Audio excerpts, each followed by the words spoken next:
Oh, your greenhorn was good.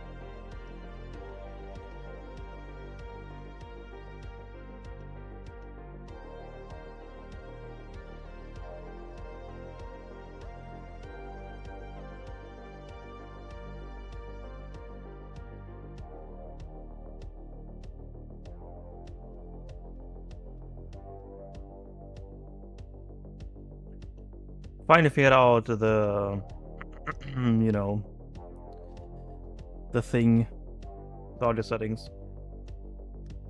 No idea what I did different, but it worked out. So I'm happy.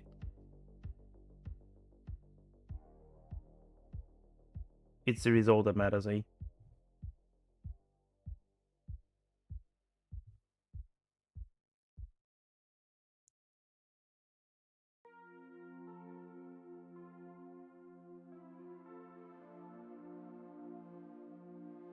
So we have like 50-ish minutes for JaiLeD comes. What shall we do until then? Is any good ongoing games? Oh, I kind of want the Inca against what nice. 1500 elo.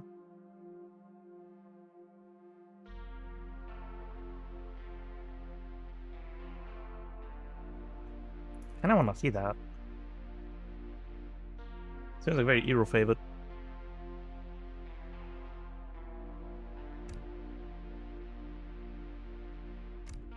Very much so.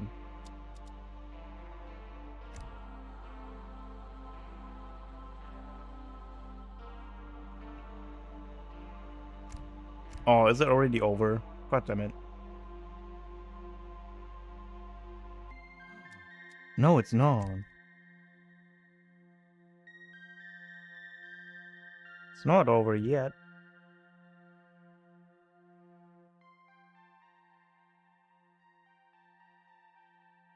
Calimera.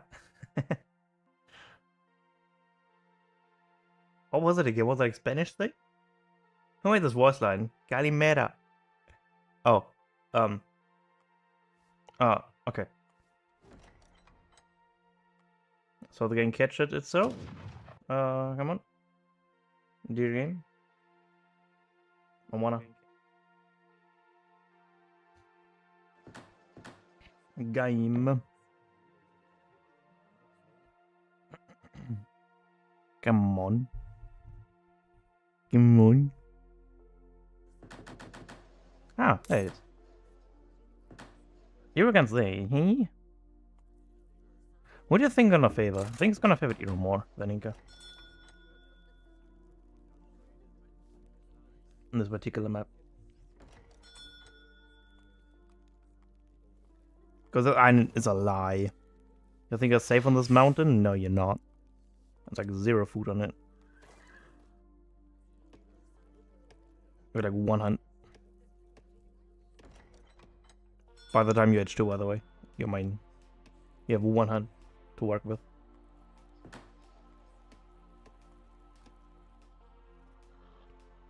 Oh, Murray goes for the temple start. Interesting. I think we're gonna see the native transport today. Oh, 1 wood hour gathered. Rip.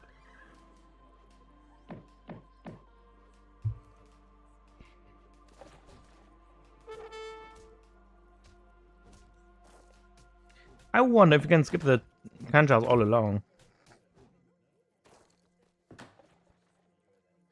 Because they're gonna age with 15 population, right?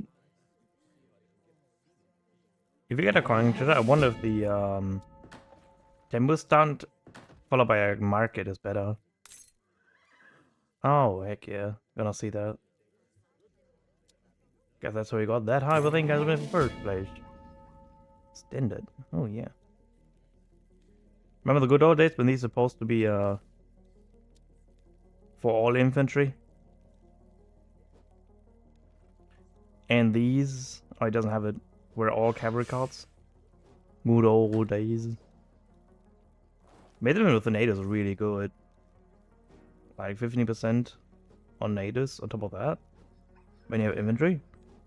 On top of your 10% hero or a hit point thing. Pretty dang good.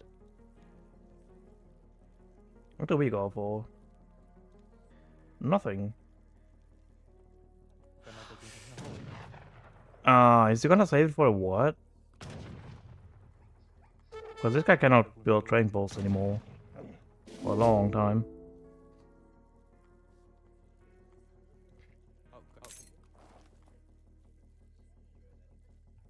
Unless it's like all in, all in.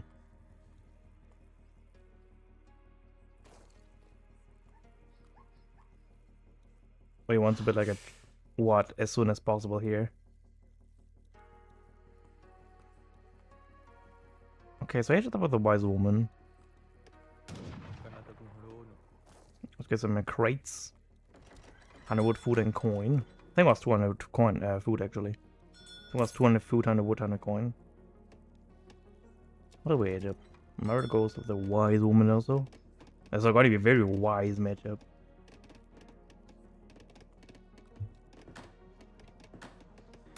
Everyone is so wise here.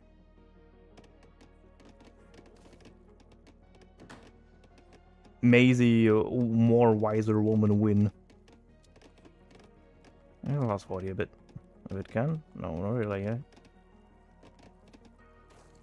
No, not really. So I can fast forward the age up a bit. So isn't he gonna use it for what? And now he puts strain post.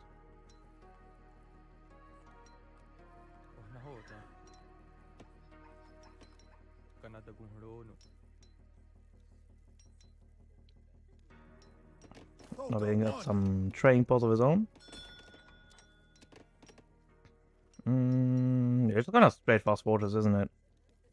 And we do have healers, which can convert 2 units at most.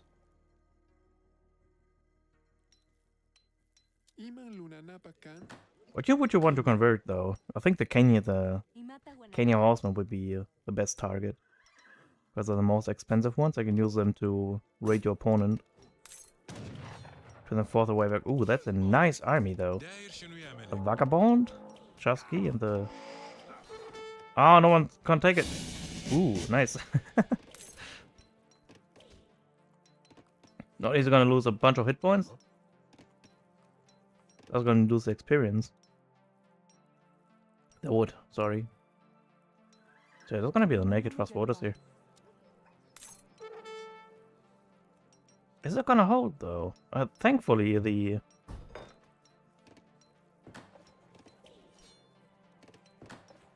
Ah, okay, with the train post with the rickshaw gets on the edge of... Alright. So thankfully, for Meryl's sake,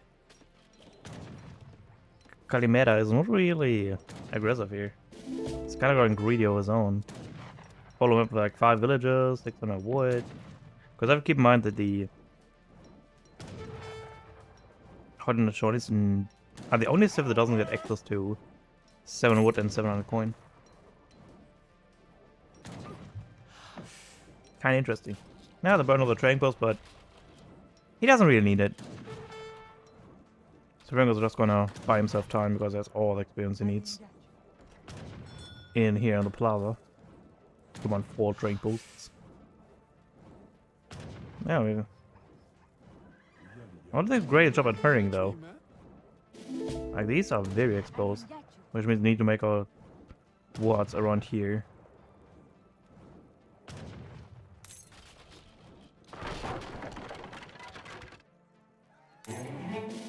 Hunting doggies. Are we gonna follow it up with more units? We are gonna follow up with more units. But by then, the wall's gonna be built.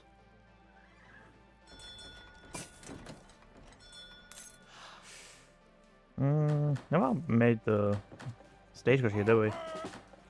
Hey Castle, what's good? Oh, everything is fine.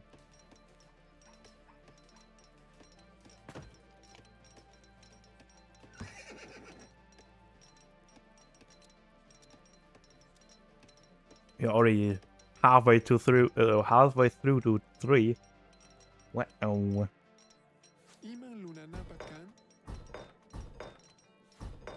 we can definitely siege on a wall, that's for sure. There's much siege. What else do you want to? Probably not. You wanna fight on a like 60 range attacks? What? Thankfully this is out of range, so a bit poor positioned the bots. What are we dancing for? We dance for a lot of experience. And he knows it, the cannon horsemen are gonna... Oh, okay, and didn't get the conversion quite yet.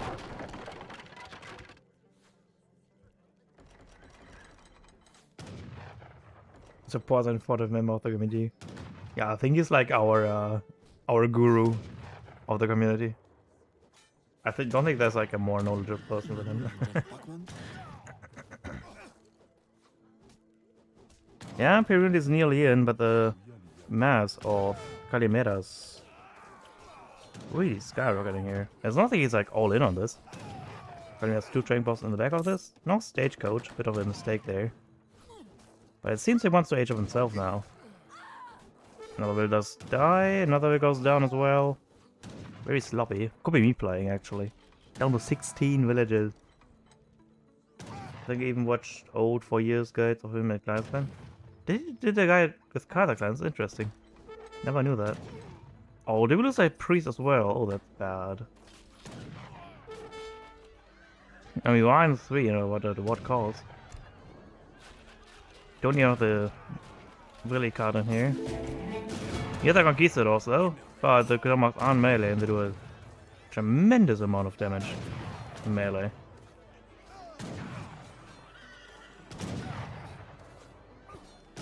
Yeah, it's like how the ship is nearly dead.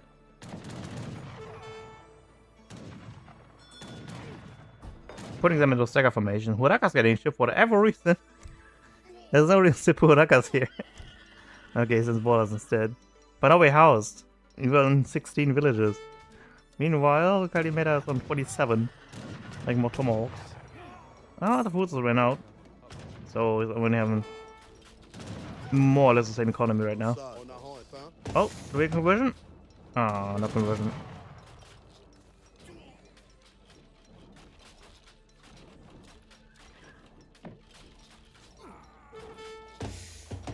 Yeah, we are heavily housed. Ooh, that's a lot of damage. Ah, Bolas should not be melee, so you need to focus out the units on range, because the melee are kind of bad. What's it? 10 attack, so 5 attack. Very bad melee.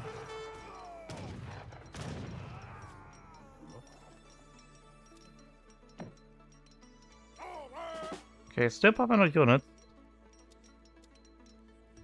Here comes a 2B ally. Veteran. For me, costs like 200 coin, 300 coin.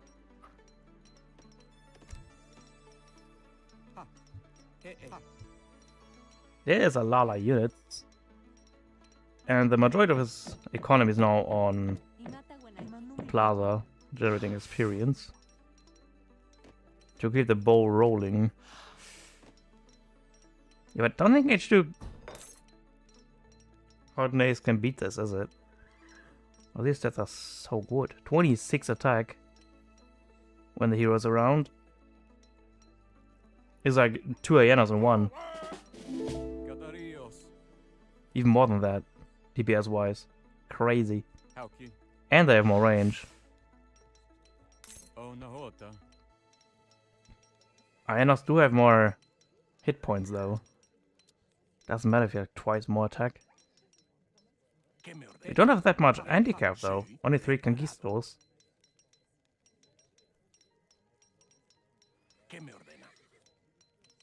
Still a 6 damage per shot.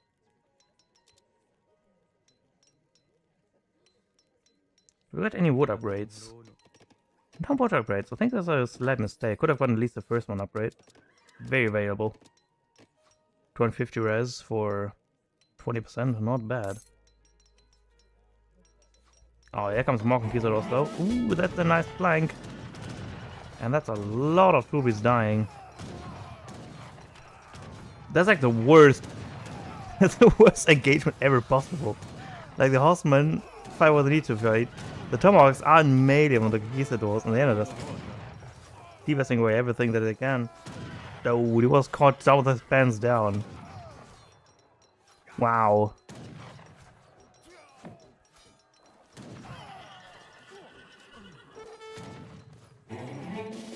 That's bad news. Like, you already burned through the majority of all your strong shipments. Renegade's banished against Send.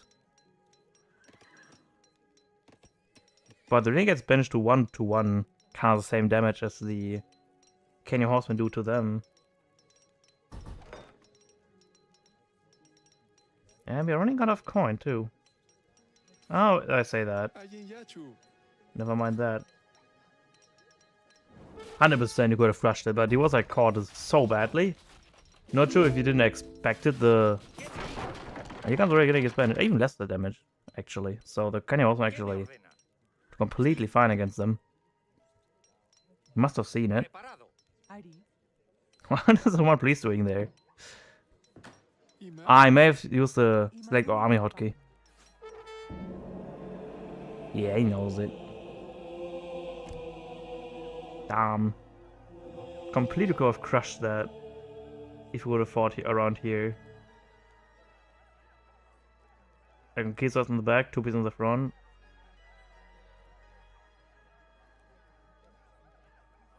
Oh well, bummer. Get outplayed, dude.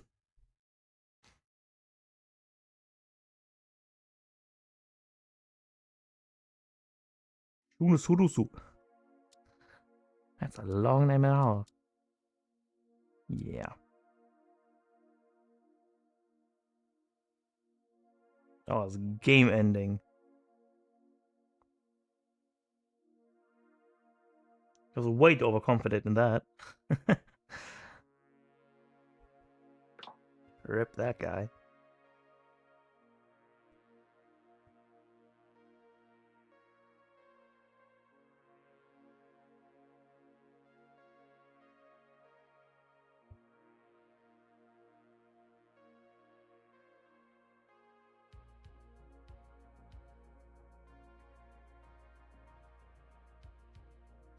Is it Inca, H1 card, Giztamos, Trickle worth it?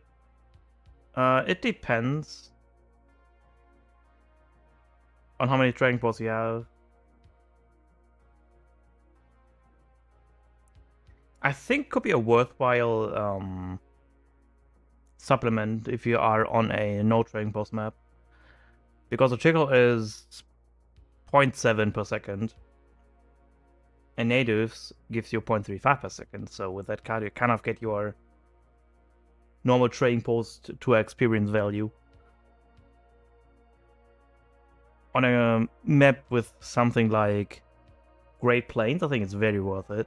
If you can get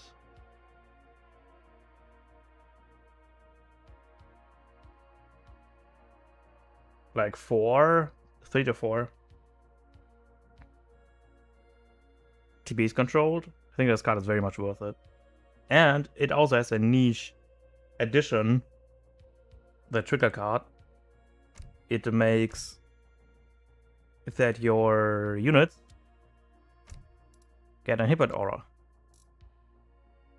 It was that, right? I think it was.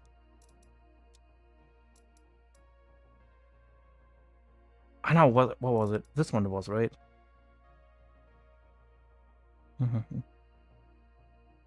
one was, never mind. I thought it was the same thing. Alright, then it wasn't. Never mind.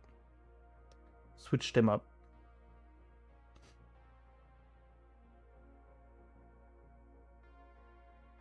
Recline had a Germany guide video pre-DE. It's kind of jailed. Oh. I did not know that at all. Interesting.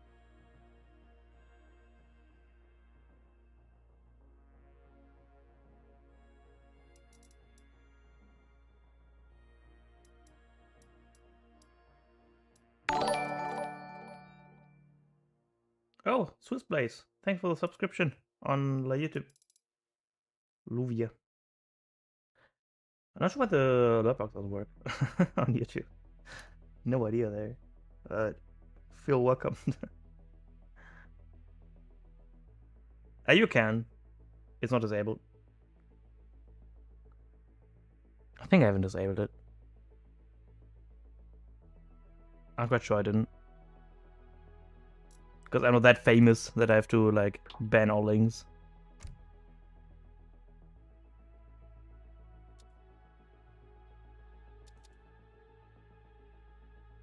So I'm gonna make a bit of Convie and then can go for like one round of ranked before JaiLeD comes, I think. Should be enough time until then.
I have like few saves. Get wrecked, clan.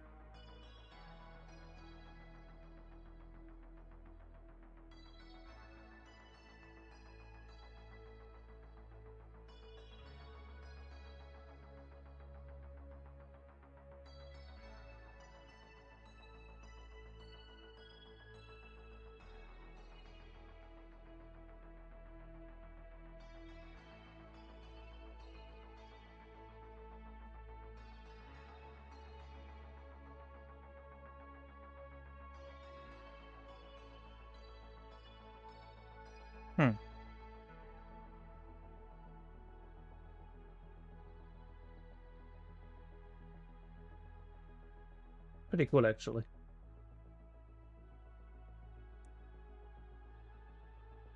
I think China won is Mito or Yoto. Who knows? This song could never get old, is it?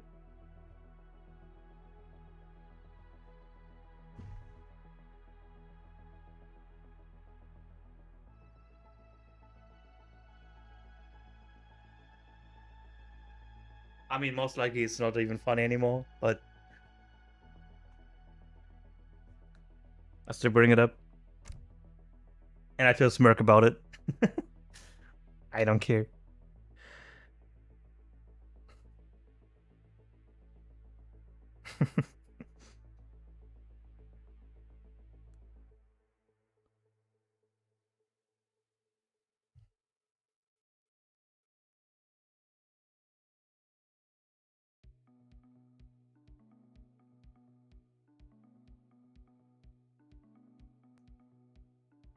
I also have India and EU. What? Ah, they have India. Oh, right. Big Ace. Ooh. I miss him. He was like that one. Did like a special something around him.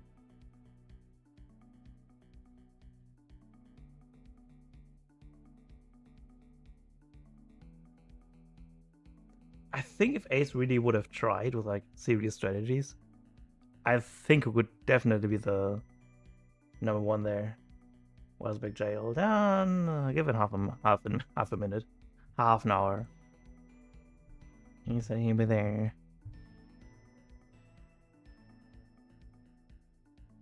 The major can say what you want. Oh, Blue King.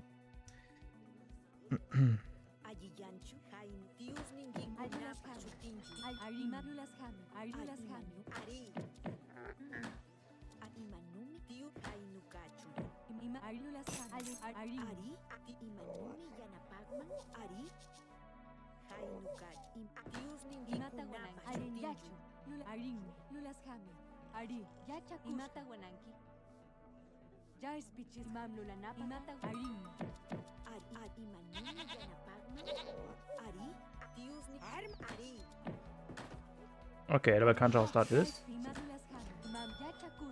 I didn't found any. Oh, shit.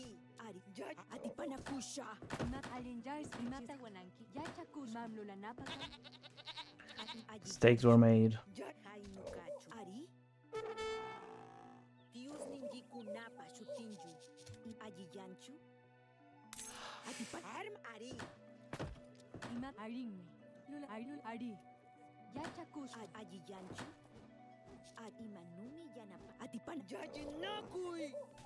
Ooh. Why does he get the big treasure? I only get like the small ones. Not fair, is it?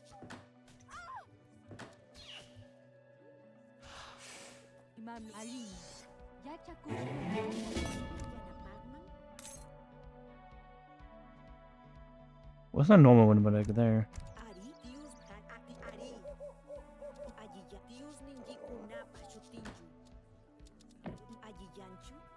Ooh, how much was I sleeping on this treasure? Know what I mean? For a long time, isn't it? We didn't make it home. No, I don't think you'll make it home. Rip my gold. You were the best.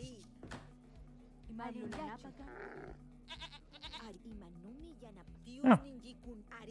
You'll make it home though. I have faith in you.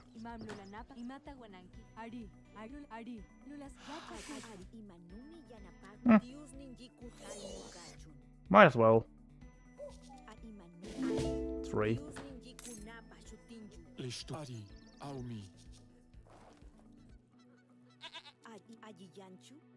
Decisive matchup, let's go. I'm not sure. I feel like the Russia can certainly win this.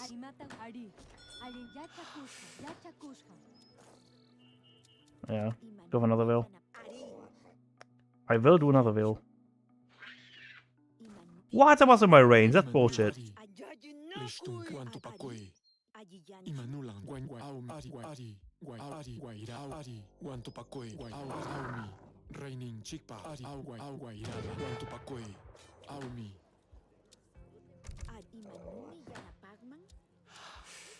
Let's go with priest. Ari, No! Guairala, Ari, Stupid Chusky. Ari, Bad Chusky. Aha, I got the first hit off. Can you finish it off actually? Imanul Aumi, Guanyunan Chikama. Ari, Guantupacue. Ya, Tatalisha. Armas Kunagwan. Atipanakusha. Ari. Ari. Lishtunkaya, Guanyunan Chikama. Alinyachu. Alinyachu. Oh, I dropped a bit too much. Alinyachu. Lulas Yachakusha. Ayenyachu, Ayenmi, Lulasha, Ya Chakusha, Ima, Ya Iluta Kuchusha. Imanu, Ari, Guairala. Most likely gonna be a ward here, right? Not ward, blockhouse, something.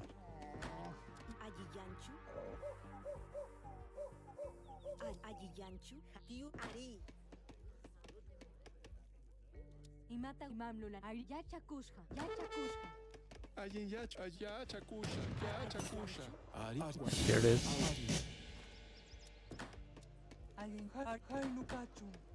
Alinyachu. Ima, Ya Chakusha. Imata Wananki, Yachakusha. Okay. Ayiyanchu. Armas Kunari. Dios Ninji Imani. Adios Ninji Kunari. Yachakusha. Ima Lunanapakan. Ima, Ayenmi, Ari, Ya Chakusha, Ya Chakusha. Imata Wananki. Ya Im Ayenmi. Alinyachu. Mamlula Yachakusha. Ayenyachu, Ima, Lulashan, Ari, Ayenyachu, Ayenmi. Lulashan. Yeah, let's see what they're going up. Alinyachu. We're going up against. Ima. Ya Chakusha, Ya Chakusha. Are we recording? Yeah, nice. Ayenyachu, Ima, Lulashan, Ya Chakusha.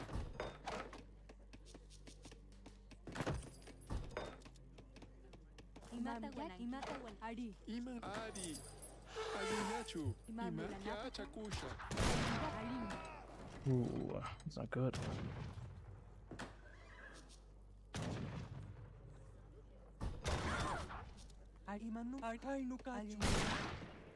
Ooh.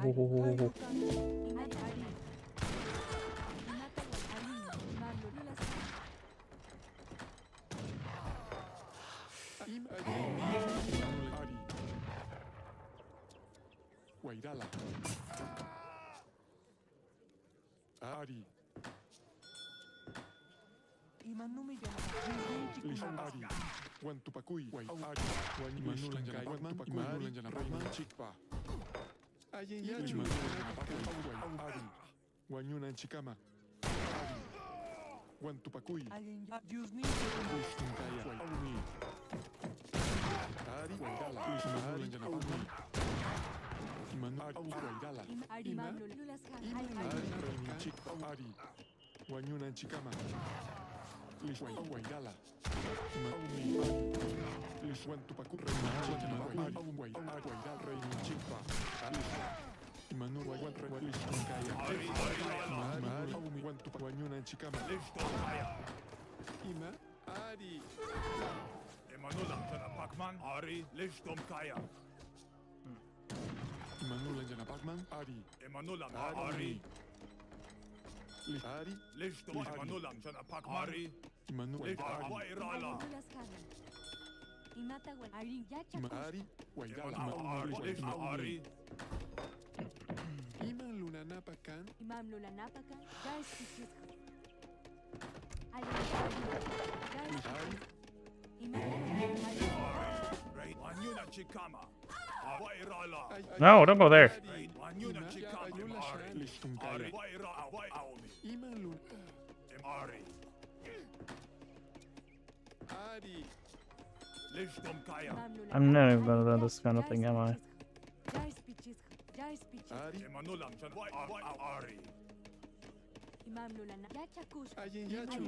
Ayin ya chakusha. Lishmanulan jana Lishtum pakman. Ari. Imanulan jana Lishmanulam pakman. chan Wairala. Iman lunan ya chakusha. Lishmanulan jana Ari. Listum kaya. Ari. I think I'm just gonna have so much stuff. Ayin yachu. Because so much macro. Ya chakusha. Iman lunan napakan. Ayin Ari ya chakusha. Eman Lishtum Kaya. Eman Ari. Lishtum Kaya. Eman Wairala. Listum kaya. Lishtum Kaya. Listum kaya. Ari. Listum kaya. Aumi.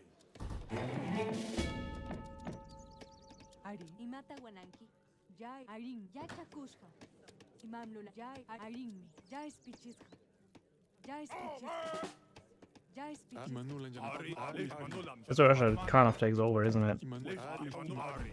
Eco-wise. Ari. Listum kaya. Lishtum Aumi.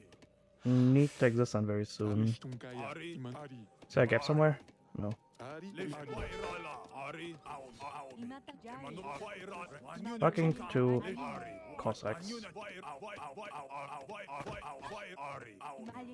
Wairala. Imanulan jana pakman. Wan tupakui. Guaida umi. Ari. Ari umi. Lishtum Kaya. Listum Ari. Ari. umi. Ima. Ari. Imanulan jana Ari. Ari.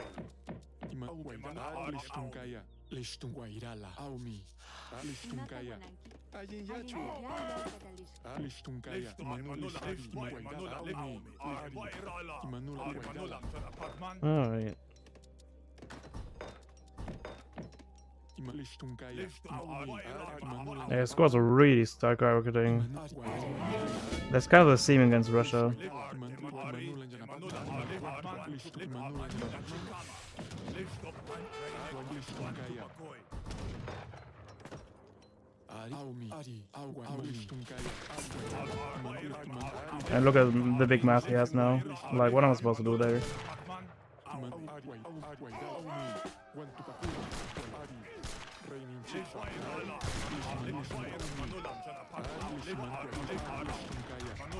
Better eco, better army.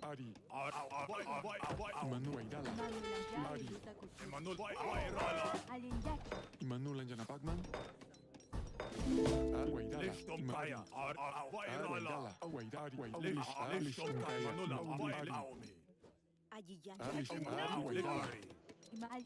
Ari. Ari. Wai. Aumi. Ari. Listum kaya. Ari. Aumi. Ari. Guaidala. Listum kaya. Listum kaya. Ari. Aumi. Iman Guaidala. Ari. Reinin chiki. Aumi. Iman Ari. Listum in Guaidala. Listum. Guaidala. Guaidala. Iman Manulan chikama. Manulan Guaidala. Chikama. Listum kaya. Ari. Aumi. Guaidala. Guaidala. Getting here.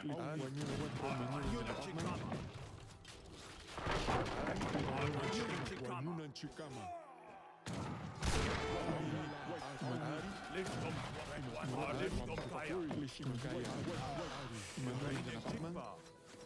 I have a feeling he's gonna age up.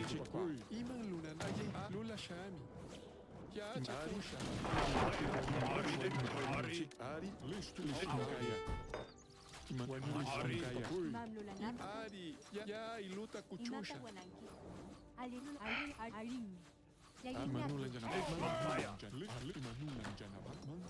Ayin yachu, ati panakush, ya chakusha. Alistong kaya. Imatawananki. Ari, Imanulan dyan ang Bakman. Ari, chikpa. Imari, Wairala. I know what it's gonna do. It's gonna raid here. Imanulan dyan ang Bakman. Listom kaya. Imanulan dyan Wairala. ang Bakman. Where's he gathering though? Imanulan dyan ang Bakman.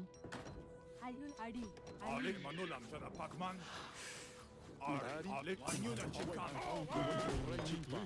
Listong kaya. Ari manulam kaya pakman. Manulam sa naplis. Wairaon. Imanulan dyan ang Bakman. Ari, wanyunan chikama. Listong kaya. Ari. Listom kaya. Auni. Ari, Imanulan dyan ang Wairala. Ari. Ayin yachu. Yeah, that's what I thought. Lulas Yachakushka. Imanulan dyan ang Bakman. Ari. Listong kaya. Listom kaya. Manulam sa napakman. Listong kaya. Listom kaya. Ari. Imanulan dyan ang Alin Bakman. yak. Imatawananki. Imanulan na ayin lula siya chakusha. Ari.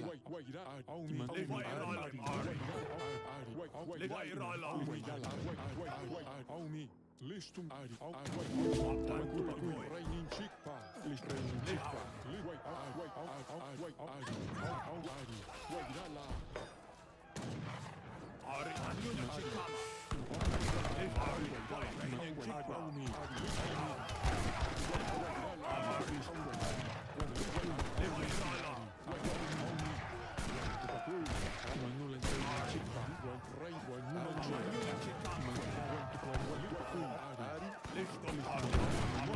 The fox.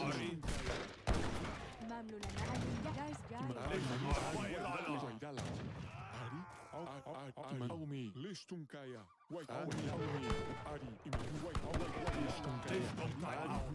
Bakman. Ayin ya ima. Ayin luya chakusha. Listom kaya. Manulam sa napakman. Listum Ari.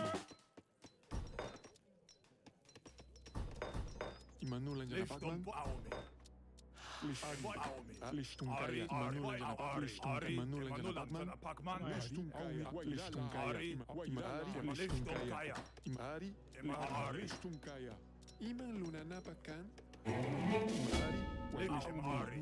Wairala. Aumi. Ari. Imari. Manulam sa napakman.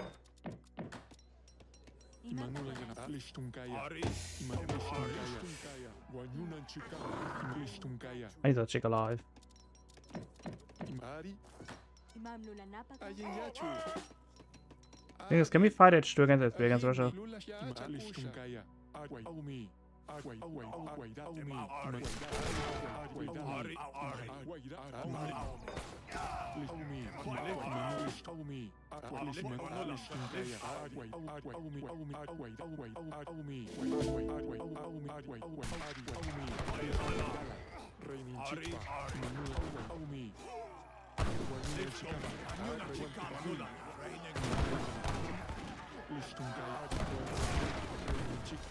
Come on, boys, do your thing.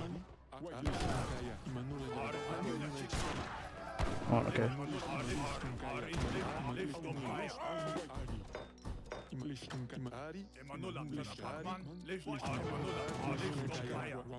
Second town center.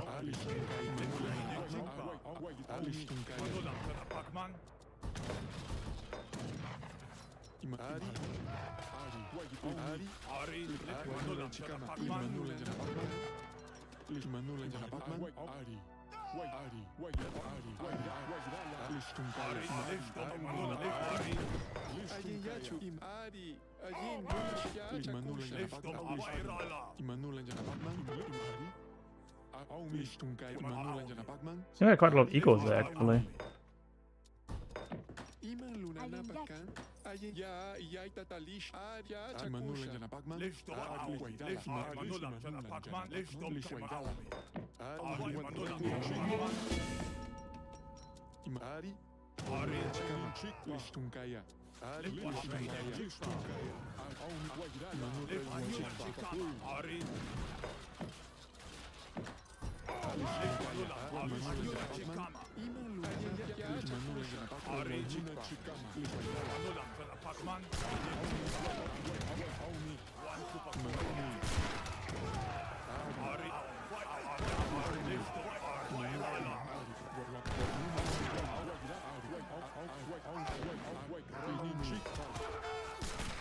Wow.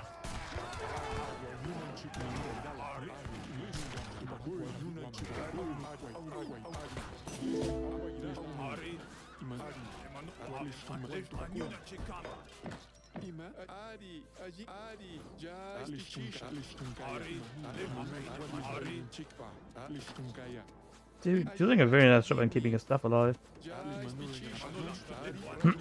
I hate that, but create as creates to do.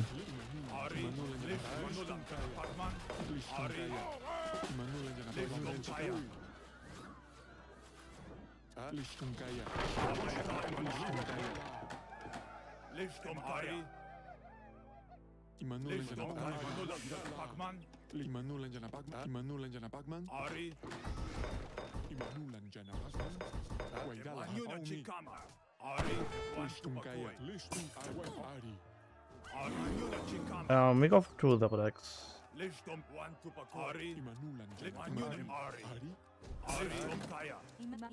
Wait, let's go with the H up.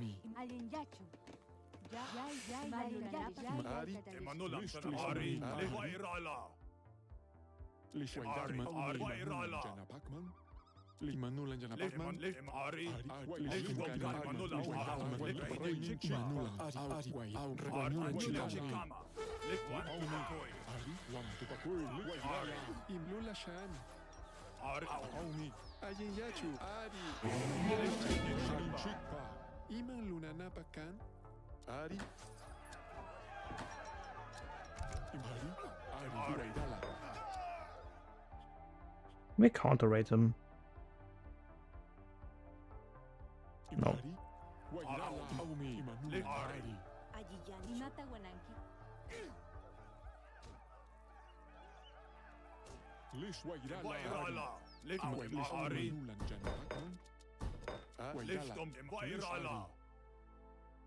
Not quite.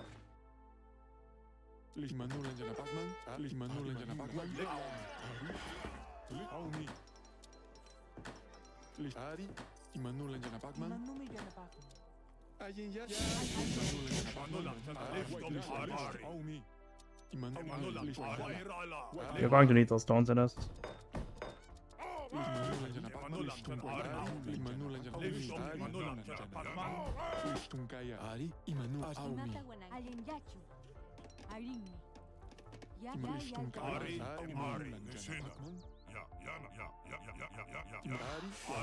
Let's see if those double X can do anything.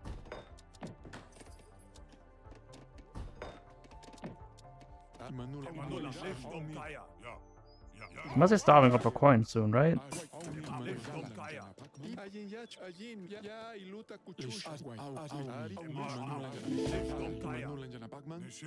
Not here yet. Of course, it's gonna happen. So I suppose we wall up.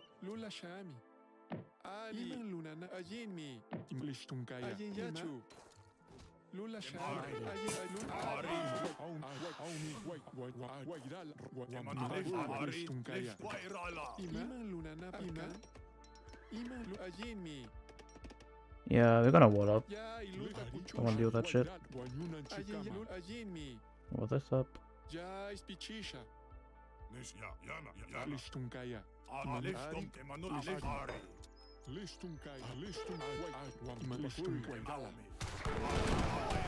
Oh fuck. What the fucks?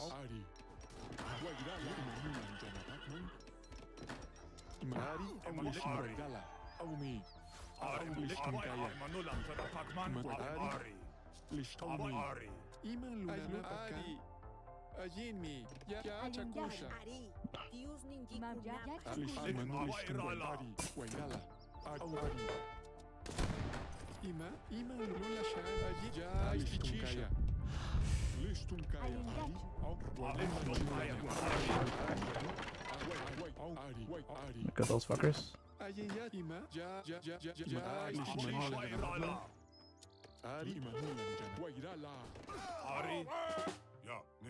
Is there no stays and stuff?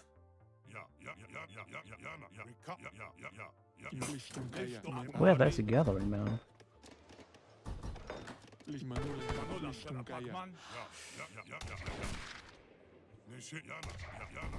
I have no idea.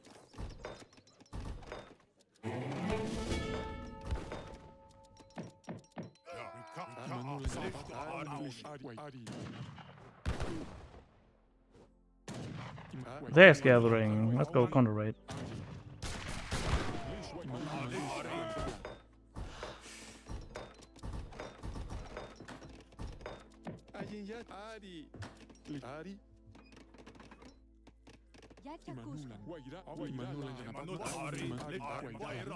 One thing the fogs are highly immobile. Ah. No man, this blocker's not gonna go up, mate.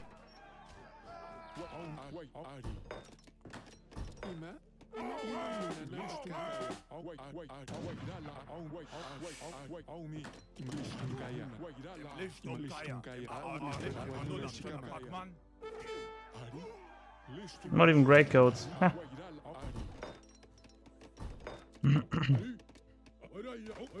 Let's add more of these.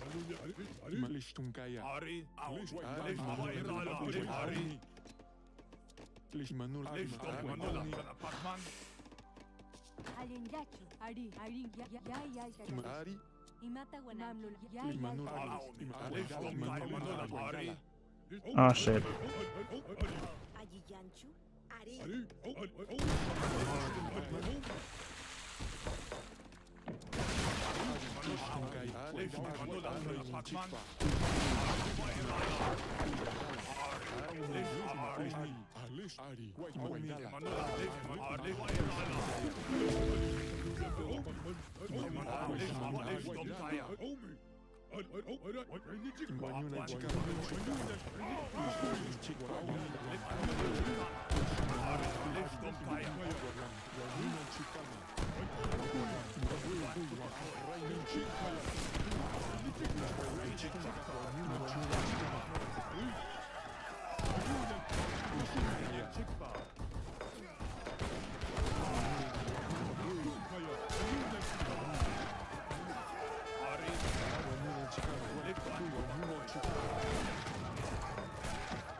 Let's recipe rates and just push. Here's just a distraction.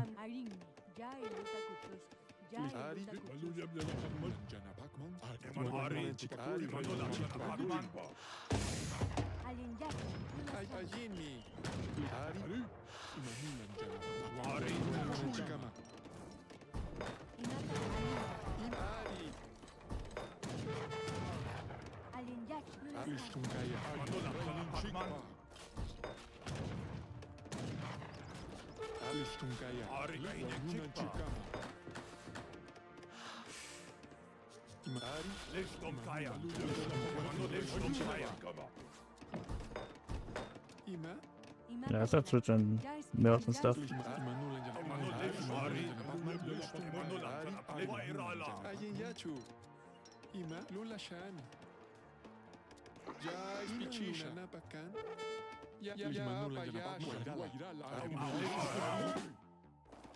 I mean, it's annoying for sure, but I'm stuck.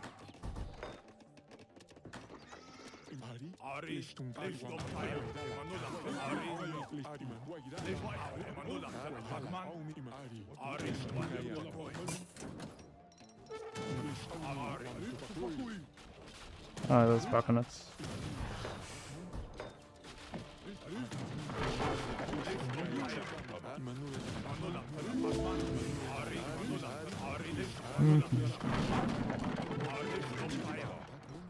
Yeah, these guys are very annoying.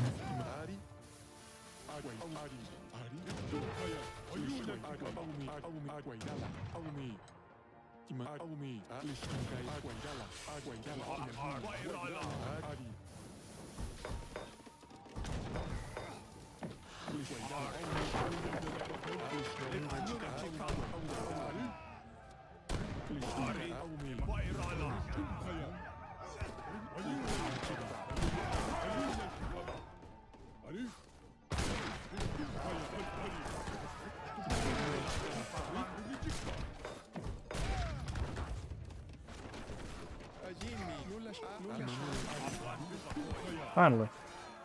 Yeah. I'm still in this game. Like, yeah. Plus 17 of this, though.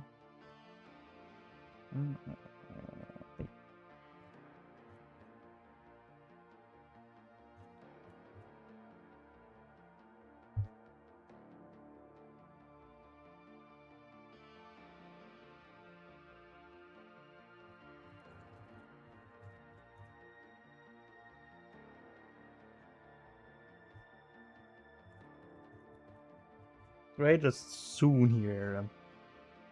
Very, very soon.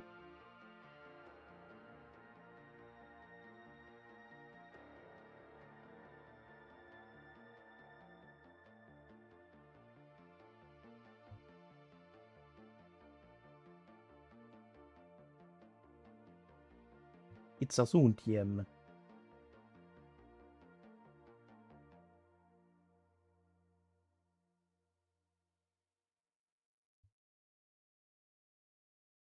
Push, push, baby.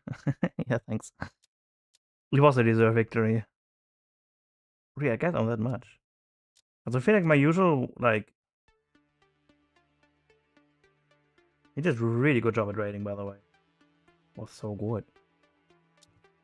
Because the usual way how this thing goes is that he in the long run outscales Inca's economy. And then Inca can't deal with the Russian army at all.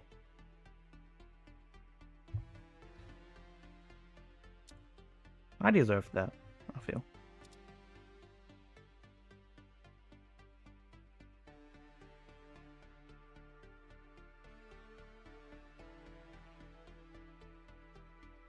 Probably lost a little too many builds in the early rate. In the early game here. Like 5 builds is a big thing.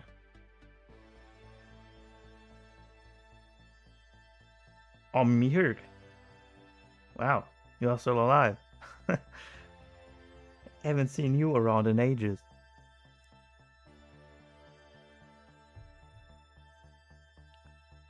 How was the life? How was gaming? How was everything?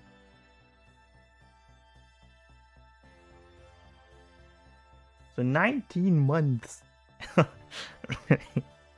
that's a long time. Decided to come back. Yeah, I didn't play this game for a long time too. I think half a year. I think I didn't play this game for like half a year.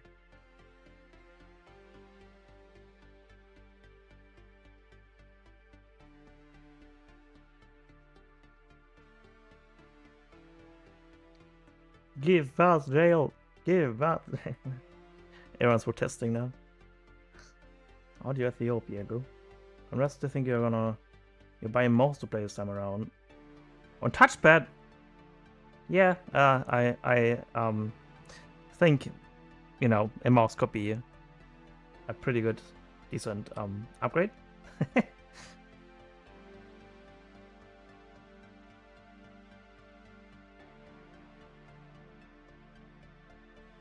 Yeah, I think Ethiopians are really good. The only thing that's really bad about them is the mortar.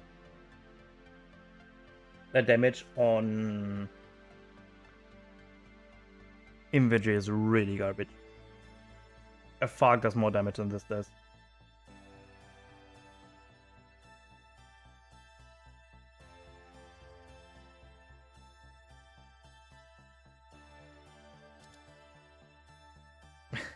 Me was playing piano on this touchpad, man. That's poor touchpad seeing things.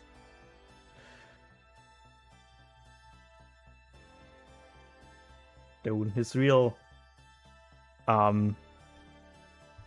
potential is gonna unlock with the mouse. Wow. It's gonna be crazy.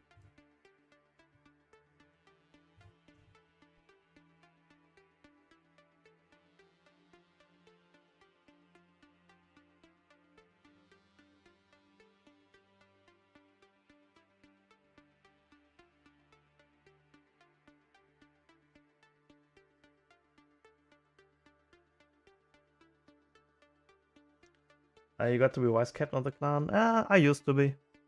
I am not anymore in the clan.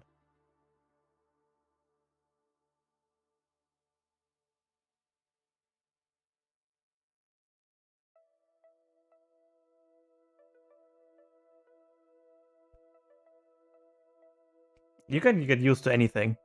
But dude, the moment you play this game with a real mouse, oh. There's no IDS on the console either.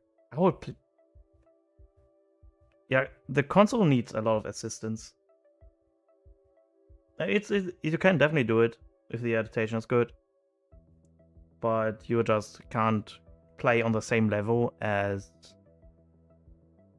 the one on mouse and keyboard. It just won't work. Just on a micro level. Like the time you need to like select 3 units and then move them back is much slower on keyboard on console. Probably, yeah.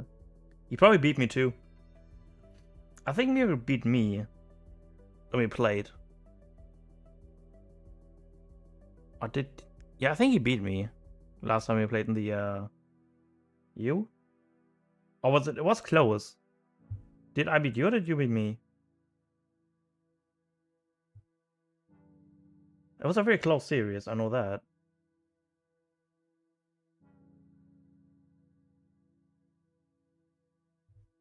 No, you won me.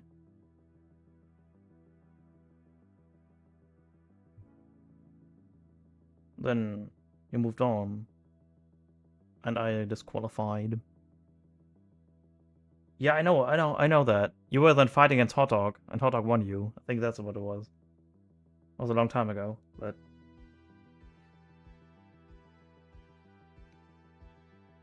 Grunkus is also another beast now. He is beating me last time we played. Was it 3-0? 4-0? Didn't even stood a chance.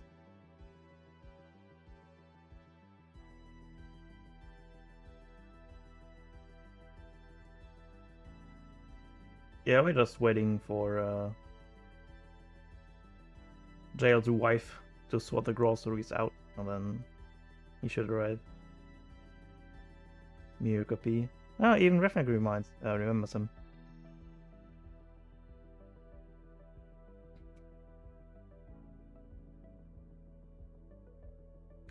Oh, the new letter looks different now. Like, that's now the letter.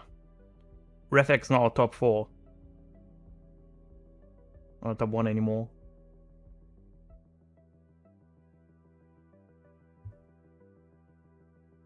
Oh, Jay, we're waiting on him. His wife is arriving with groceries. He ain't trying. Yeah. You can tell. You can definitely tell.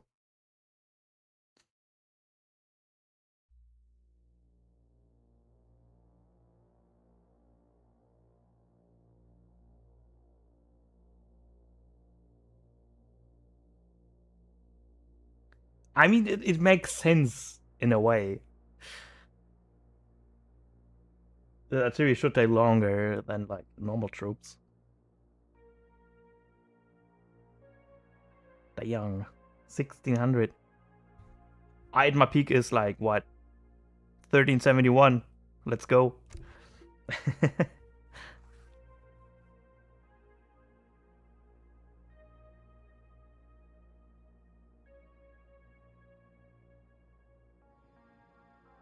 when he comes shortly.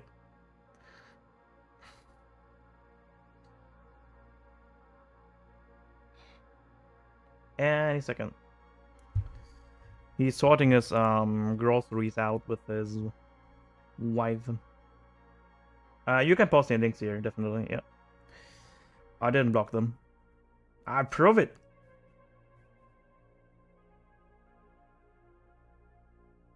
It would be fun if you wait here for like 45 minutes.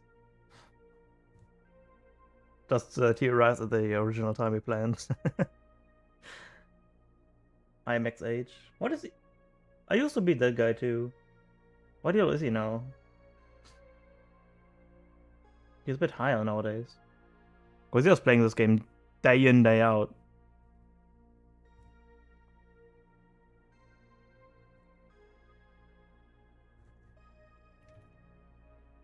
$16, $17. 6,000 games. Oh, wow. Hasn't played for a week, though. What was he playing, anyways? Swedish, Spanish. Swedish, huh?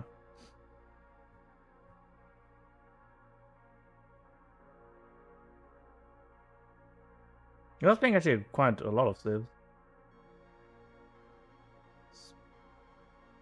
Swede, British, Japan, Spain.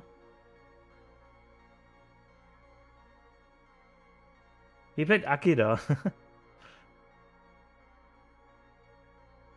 Okay, a lot of Spain.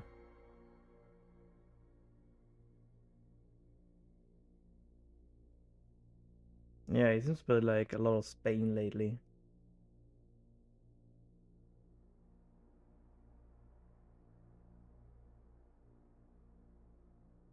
Easier to equal then, yeah. We have JaiLeD. He's sorting out his groceries with his wife. Once that is sorted out, then I call him, you call me. Any day now. Hey, they also said the patch is arriving. They also said that. And the DLC. They all said there's gonna be a DLC arriving, right? It's gonna be.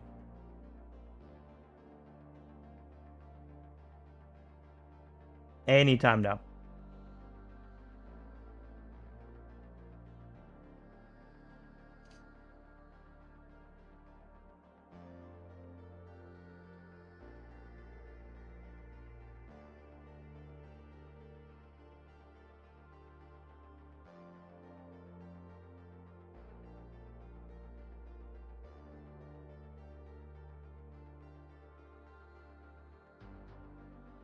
On the next paycheck. Yeah, Ethiopia's very fun stuff.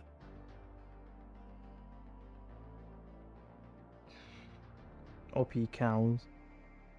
OP skirms. More like. You don't need an expensive one, to be honest. You only need just a basic mouse, honestly.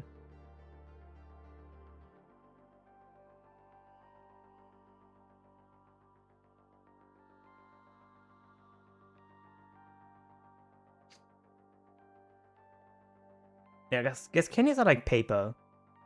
They have paper musk. Very strong paper musk. I think it's like 1400. Yeah, I think it's 1400.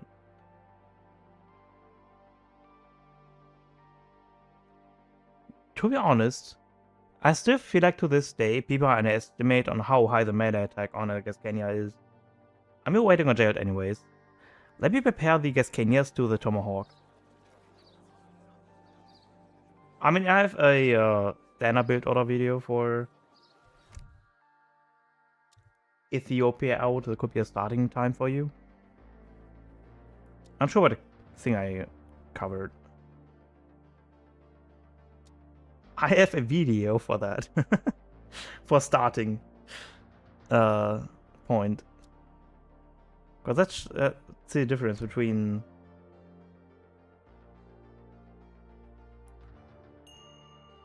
H2 Tomahawk and H2 Gascania. I think gonna be a bit surprised on how high the meta attack actually is. Olá, vou escutar. Sim, vou fazer. I was getting a little low.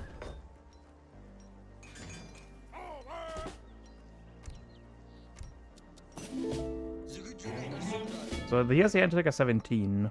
Well, with the arsenal, it's gonna be like what? 18, 20. So 17 without, and 20 with this arsenal attack thing.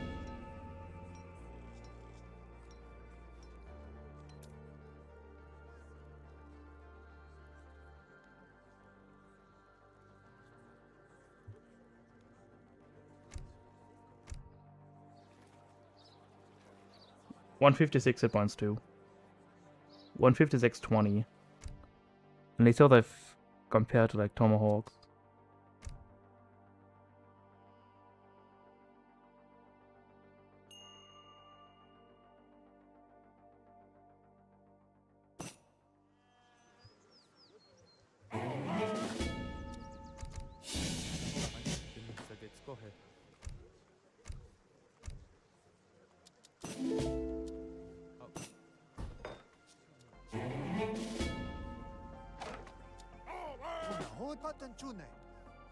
See, they have the same attack as Tomahawk.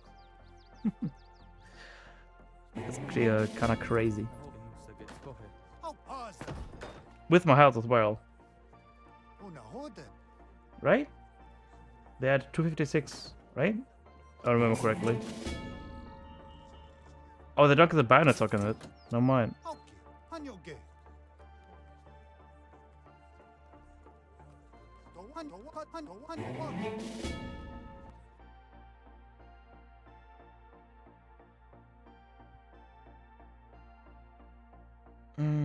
Trying to get a 2.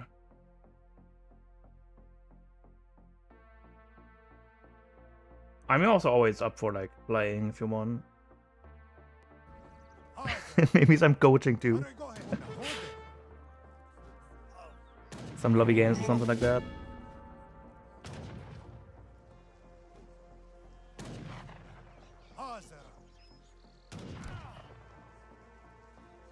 So they're actually pretty good at melee, the Gascanias. Like, don't be hesitant to put them into melee. I think they're one of the highest DPS melee musketeers that are out there. Like, going toe on toe. I guess Kenya. I guess Kenya's compared to Tomahawk. Like, going toe on toe with Tomahawk, kind of crazy melee wise. And you have the buckets. The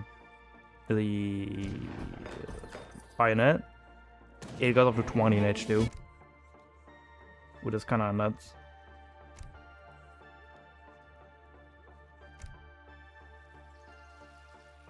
Surprised the clan still is. What do you mean the clan still is?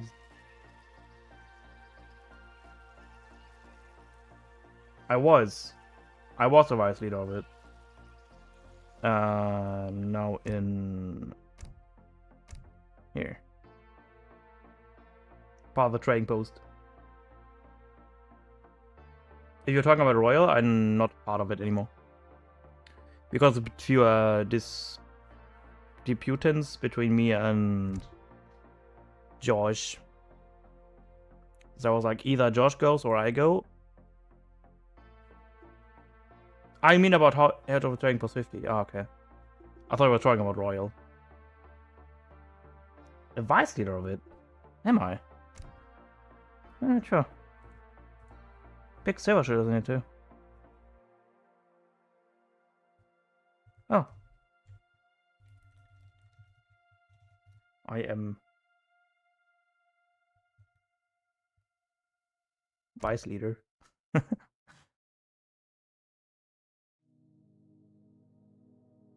Oh. No, I'm admin. Not vice leader. Yeah, I loved Royal too, but it's kind of a former of itself.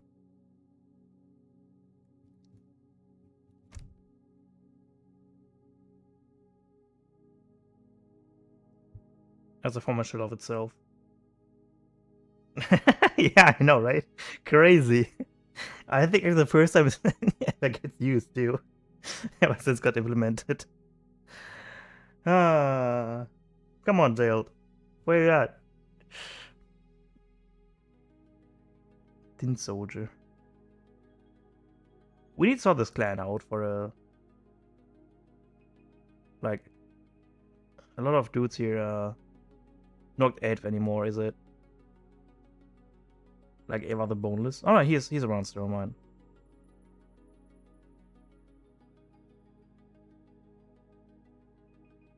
Grunkus. Does he have Elo? Look at that, he's also 1600 Elo. No message of the day. Wait. How do I do the message of the day? Oh. Academy. Integrity. There we go. Happy? But I can't do it. I think only the golden guy can do it with it. Here. Pasha. Because he's leader of the clan. I'm only an admin. Well, rip. Shall never see it.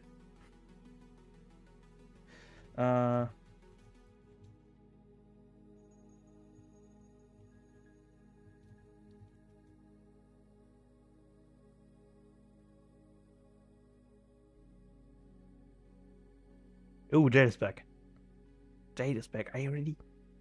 Are you ready? Ready?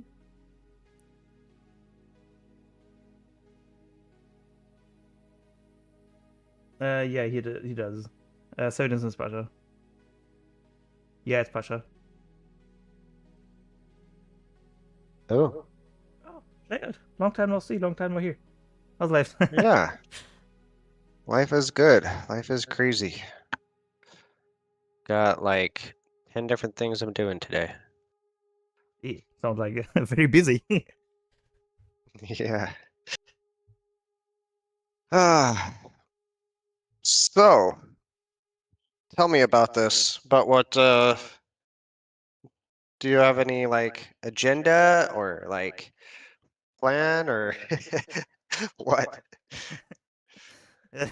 I'm less clueless as you at the moment. So my plan is to ask like what at the moment stream what's like a most requested topic, but so far they would love to talk about like Civ combinations the most that I have Yeah. seen. Yeah. Yeah. Yeah, Civ combinations. There's a lot of ways. Do you want to just jump right into it? Yeah, why not? JFD is All active. right. Yeah, he is alive. Yeah, Civ combos. I guess we could start with your thoughts. What are your thoughts on Civ combos? Like how you would perhaps like start to formulate a plan on Civ. Like obviously you've played Team Sums, right? So I'm sure you have some idea of what you think is good. There's a lot of ways, different ways to approach it, and none of them are necessarily wrong. Sometimes some are stronger than others, but Yeah, I think it goes more like on what kind of unit you need. Because there are civs that are good of all around, something like ports that can do a bit of everything. They can have strong yeah, musket, like pretty much everything: strong musketeers, strong skirms, strong goons, good artillery. Like if you right. go for like a rush type of thing, then obviously it's going to be Russia and Lakota. Yeah. Yeah, there's a lot of different ways. Like I would generally agree the way that I look at it, which I don't think is often how the top 1v1, not 1v, I would say the pros. Whether they're 1v1 players or not, the pros, I don't think they necessarily just look at unit types primarily. I do kind of, because at least in team, you know, like if you have a like a on one side, say like I don't know, someone going Dutch and going skirms, and someone going French that's going to go cav into goons. Sure, that's all right, right? But you get your units get outclassed pretty hard by like Abyss or like if you have an enemy that goes Lakota and Auto and they go Abyss and Bow Riders, you have other options perhaps, but like you don't really want to go goon skirm, French goon, Dutch skirm into Abyss and Bow Rider. It's not going to be pretty, right? So I do kind of look at by default, I look at the unit, the ideal unit that each civ makes. And in that, it's often how well that unit scales. Like early on, like say Fulani or even like muskets can be really good, but as the game goes later and later, they're not as good. For sure. So by default, I kind of look at that. But there's a lot of ways to look at it. Like there's tempo. Like you want to have civs that generally, I think it's best to have civs that in 3v3 and 4v4, civs that have similar tempo. It's okay to maybe have one that's different tempo if depending on what your team's wanting to do, maybe two of you rush and one of you booms or something like that. There is you can get away with other things, but the tempo matters a lot. Like meaning like you want to have two civs that or three civs, whatever. You want to have civs that the tempo is in alignment. That's why like if an enemy goes triple Germany, that sounds terrible, right? But they actually have the same tempo, so there are windows where they're actually really really strong. Even though they have like terrible H2 military options in general, like there's other options, outlaws, natives, whatnot, you know. But yeah, yeah, there's tempo, there's cards. Like you could have an entire strategy based around like everyone on your team having team 3 vills, and it's actually pretty strong. If you're in a 4v4 and all 4 players send team 3 vills, that's 48 vills. As soon as you hit H2, pretty much, that's ridiculous. So, and then there's also like team military shipments. That's a viable strategy where you have someone going like Lakota, someone going India. Other options are like Japan or Auto or something where you use team military shipments, and that's incredibly strong. But yeah, there's a lot of ways to look at it. That's why it's hard to narrow it down. How about team improvement cards? How you see about that? Because there's a lot of synergy that's like team revolved around percentage. that. Yeah, like team percentage cards or Yeah. Yeah. I think those are underrated in general. I will answer that question, Twisty, in a sec. I'm watching your chat, Nissus. So yeah, team percentage cards are underrated, I think, in general. Team wagon shipment. I mean, it's age 3 for 4 bills essentially. You could argue that age 2 for 3 bills is gonna make more of an impact, but I mean, to each their own. They're both strong. Yeah, team percentage. I like team ranged infantry. For or team Senegalese, I think it's called, for France and for Hausa. Yeah.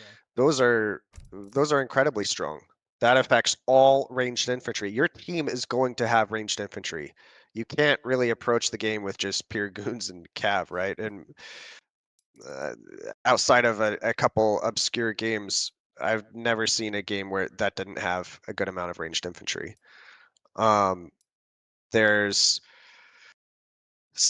yeah, team infantry HP by Dutch is great. That affects all infantry, and in some cases, it's even a lot stronger. For like breaking points matter. That's something that a lot of people I don't really think take that much into account.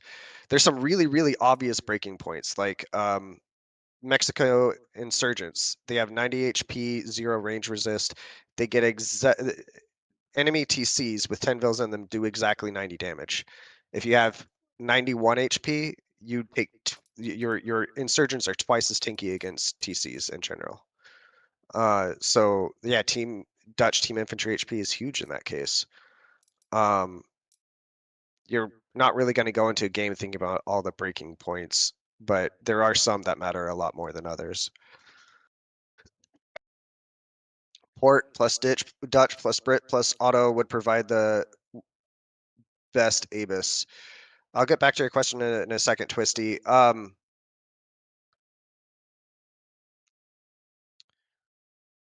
Well, here the thing about a Abus is it's skirms, and generally they're kind of sitting near the back of your army.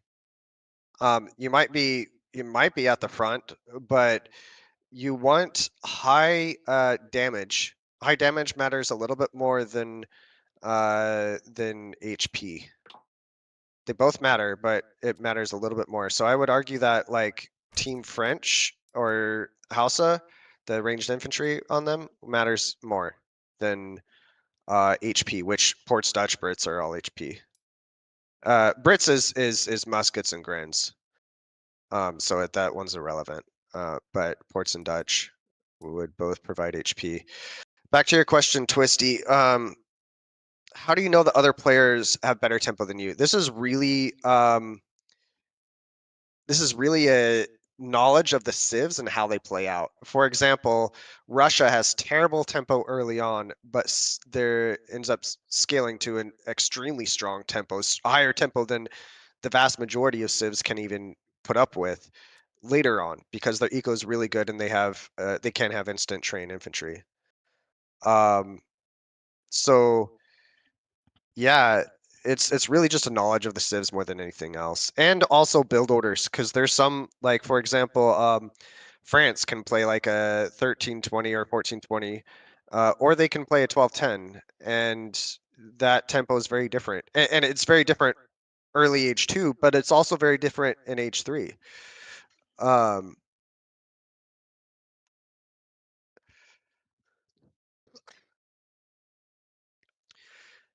As a yeah. beginner, let's say you start the game, there's like a Hmm. bunch of majority of the civs.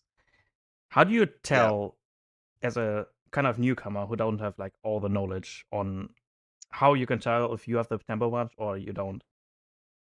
That's hard. I mean, because obviously that's something that just comes with experience for sure. But I think the quickest way to know is i- is experience, but you can learn from experience quickly or learn from experience slowly. So if you watch your replays back or other people's replays, and you look at the timings, of when they hit H2 and when they have a large enough mass to do something with it, like a large enough army to do something with it. Those are essentially the timings that matters for build orders. I mean, there's a lot more, but those are essentially it. And it's going to be different in different elos, honestly. Like 1100 elo is going to be very different than a 2k in their timings. So yeah, I mean, um I could just kind of go through all the civs really quickly, uh and like just kind of go over the tempo, just a really quick summary. Aztecs tend to have pretty decent tempo early on, and it scales fairly well depending on how many warrior priests they get out early and whatnot. It's just kind of gradual good tempo throughout. In team games, they're unique late game in that they have two excellent units in Eagle Runner Knights and Arrow Knights. Eagle Runner Knights are top of, honestly, they're in contention for the best goon in the game for their pop and everything. Arrow Knights completely dominate artillery battles, which are late game, at least at a high level, that's everything. Whoever wins the artillery battle late game pretty much always wins the game. Um, British have really they have generally in team games. I'm just talking about in general because there's a lot of different build orders with every civ, but in general, Brits tend to have kind of slower or average maybe tempo age 2. But middle of the game, they have extremely good tempo due to their manners. Chinese, lots of different ways to play them. And generally in 3v3 and 4v4, you don't FF with them. And if you're not FFing, they have kind of gradual tempo, and it kind of it scales decently well throughout the game. That's just pretty similar to Brits. Kind of slow to average tempo early age 2, and then has mid game really good tempo. Ethiopia has I would say they have average tempo. It's I wouldn't say it's really good. It's maybe a bit slow, but their mid game they have solid eco for sure. Which basically tempo is based off of eco, to be honest, more than anything else. And if you guys didn't catch that already, because if you have more resources, then you have more things you can more presence on the map. So really, tempo is based off of eco. I don't know if that helps actually. That might help more than anything else in what I said. I could go through all the civs if you want, but what do you think I should do, Nisius? One question I also wanted to ask is, how would you explain that unit shipments aren't as important as in 1v1s in teams? Oh yeah, It's like one yeah, just need yeah. So completion. that's in my opinion, a huge mistake that I often see from lower elo players in teams, and in some cases, pro players that are very used to 1v1 and then try to transition to team.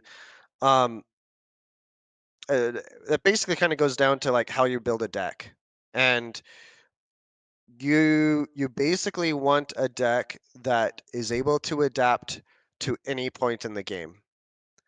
And that means of course, if your Civ has 3 vills, that's by far the best first card in general. Like, there's just not a better option.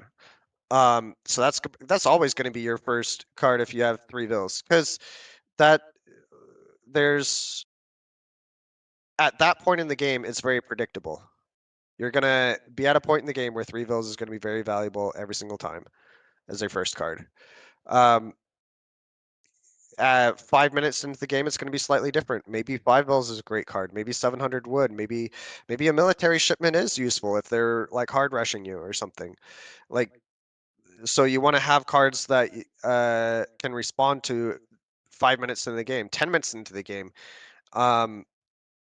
You're rarely going, so at 10 minutes in the game, just like an average game, generally you're going to have some units out, maybe 20, 30 units, maybe.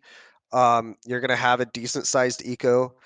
If you have 30 skirms and you have an option of like throughout a game, throughout several different games, I'll often change my deck a few times. Just make slight adjustments, because throughout the game, I'm mentally thinking to myself, what is the best card I could potentially have right here, right now? And very rarely is it actually a unit shipment, because I'm not thinking of just actually right now. I'm also thinking of 5 minutes from now. And 15% HP on skirms is decent for now when you have 30 skirms.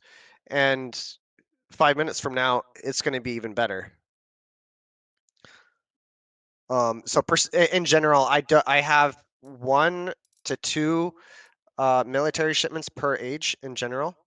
So like 2 foxes is and 2 heavy cannons are really good cards.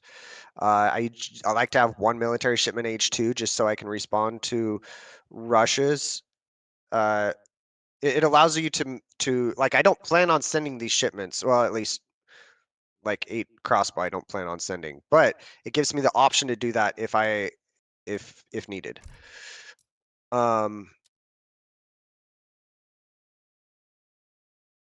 Yeah, As a reading last resort chat. kind of thing. Yeah, build orders definitely affect civ tempo for sure. Obviously, Twisty. Well, maybe it's not obvious, but that's why you're asking. But um, yes, Rude. it definitely affects tempo. Like 12-10 for France greatly affects tempo at different stages in the game than 1320. I know it's just one vil, but it does affect it quite a bit. I would say tempo is how strong you are at any point in the game. So if you have a really strong eco compared to other civs, and that's relative to other civs. So uh, I just read your question about Germany, Revnak. I'll answer that in a sec. Uh, so it's relative to other civs. So if you're relative to other civs at 5 minutes, if you have a really strong eco, you're gonna have good tempo.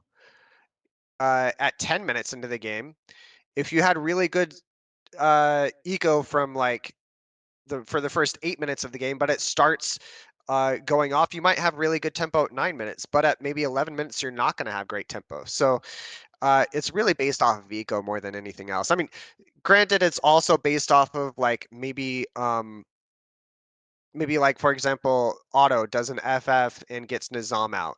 Like it can be based off of units a little bit, like new units that you unlock or really important upgrades or cards you have for them. But the basis for it is still eco, I think.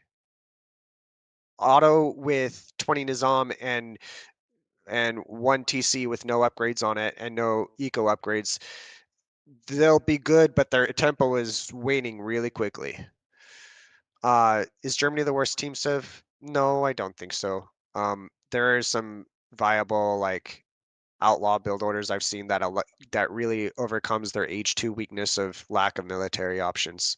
If they have really good military options, H2 via natives or Ulan are really useful in that matchup or something, then Germany's quite strong.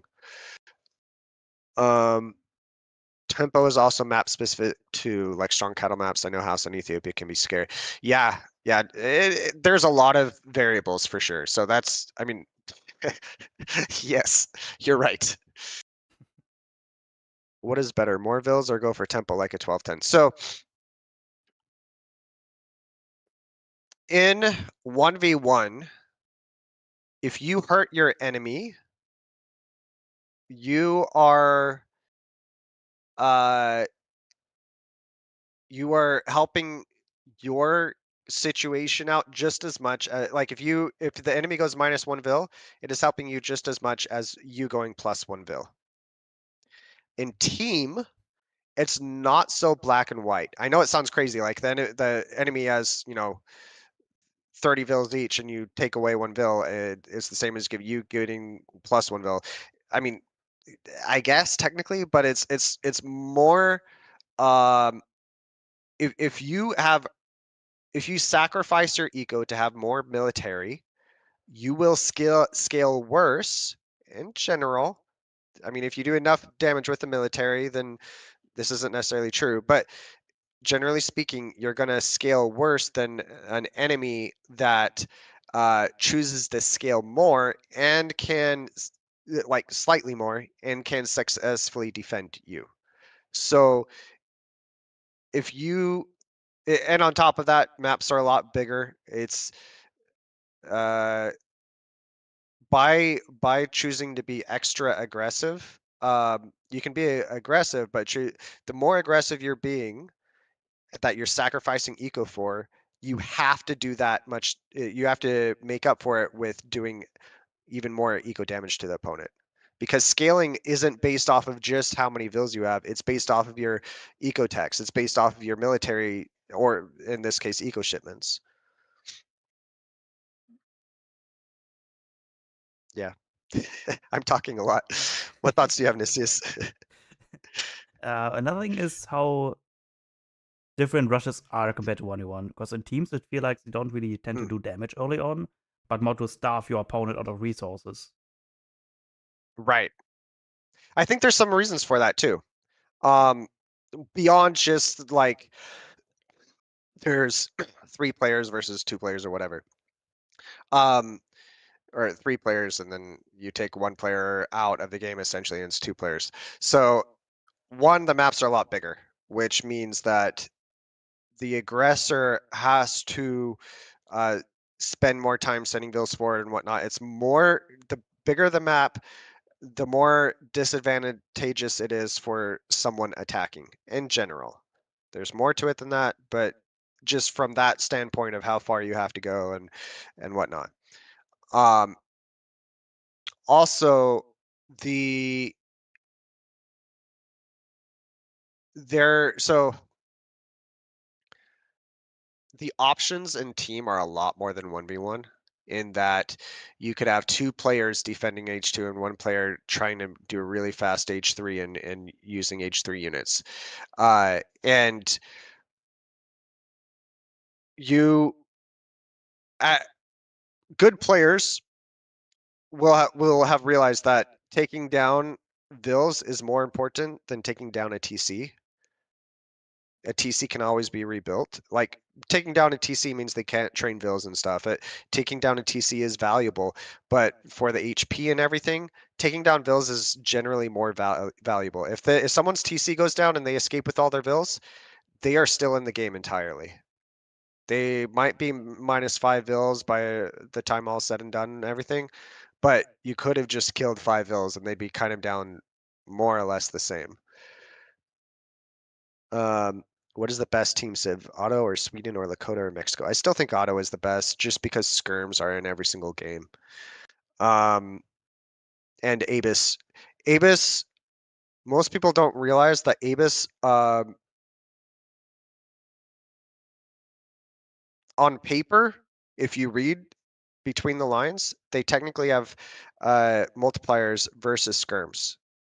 Now that I know that sounds crazy, but they have high damage, low multipliers, but no negative multiplier versus skirms. So they do roughly about 3 times the damage of a regular skirm, but they have no negative multiplier versus enemy skirms.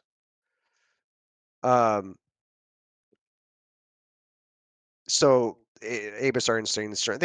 Otto has several units that are really strong, but Abus I think kind of take the cake. I would say Sweden is perhaps S tier also just because Hack are so strong, and it's really hard to deny. Depending on build orders and teams, it's really hard to deny enough torps going up. Oh man, missed the EPDJ spin. Nisha, man. You know, it's good old times. Do they count as arty? Does that mean they take bonus damage from cold? No, they are not. They do not count as artillery. They don't even count as gunpowder trooper. I think if someone wants to double check that for me, they can. But they are effectively Abus are completely skirm, nothing else. Like skirm text and arsenal affect them, nothing else affects them in the arsenal. Isn't Sweden broken because of 20 food, 20 wood pikes? Depends on the civs. Like if you have an enemy that has rifle riders and Abus, those pikes aren't going to do much. Who cares if you have twice as many? So I mean, in some situations, yeah, sure, 20 food, 20 wood pikes is broken, but generally, I feel like at a good civ combo is generally going to have a really good skirm. And if you have a really good skirm, whether it be Bergs or Abus or I don't know, the list goes on. Neftenia, there's a lot of options. But if you have a really good skirm, even Savalex Jaeger, if you have really good skirm, then it can be hard for pikes to do a lot of damage, especially if you have some walls and stuff. Gives you enough response time. You almost need Cav to deal with Abus. No good alternative then. So at a high level, sometimes people pick Brits into auto to go longbow versus Abus. Not because one longbow beats one Abus by any means, but Brits has better eco tempo, and there are some windows where they can contest auto Abus. I played with Phoenix, and he was absolutely convinced that longbow beats Abus. Longbow build order beats Abus build order, and I was on the auto side, and he since then has completely changed his mind on longbow beating Abus. Longbow build order beating Abus build order. So it's not that longbow build order beats Abus build order, but it's something that can kind of contend with it. And I mean, later on in the game, despite Abus being so incredibly strong, Strelets become so cheap, and you can mass so many of them, and they can be instant trained that you can still kind of do well with them. So I don't think you can ever. There's ever really a skirm build order that beats Abus, but there's ones that can contend. It's also, I think, one of the largest reasons why Auto is one of the highest played team civs at a high level, at least, because Abus are so important. Yeah, Abus can match Abus. What about Humbarachis though? I feel like Humbarachis are also a very slept on unit. They're not good early, but once I get carded with like all the cards I can get, they get kind of insane too, aren't they? Yeah. Yeah, if Abus didn't exist, probably the go-to unit for Auto would be Humbarachi. It's hard. If you're ahead on tempo, I would say Humbarachi is more effective than Abus. If your team is ahead on tempo, I would say Humbarachi is more effective than Abus. But it does need more cards. In H2, they're not as strong. Grenade launchers is really important, or whatever that card is called for auto. This same effect. I don't know. 4.5 speed is really, really strong, which is what makes Humbarachi different than regular Grants and why they're so much stronger, in my opinion. And the more range. I think Abus is insanely strong late game, Julian. You could make the argument that Humbarachi is stronger late game. I have my personal opinion is that if I'm going up against Humbarachi, I would rather have Abus. But I mean, it's it's kind of neither here nor there. Both are really strong. Making nitpicking which one's better or worse. I don't know. Both are insanely strong. Abus is kind of safer versus some units like, for example, really good goons. Maybe Abus is better because they actually do more damage than Humbarachi. Abus, Julian get 22 range in Imperial, and that's a lot. It's very effective. Most of the time, Abus 3 shots enemy skirms. It also depends on your micro a lot. Generally playing skirms, I stagger mode my army so that, and I attack move before my entire army is within range, so that all of my all of the skirmishers in the control group I have attack at different intervals. So it really, really cuts down on overkill, and Abus attack animation is so quick that they have even less overkill than usual. Neftenia is strong for sure. Neftenia has siege resist, which matters versus Abus. Neftenia is a good option versus Abus. Yeah.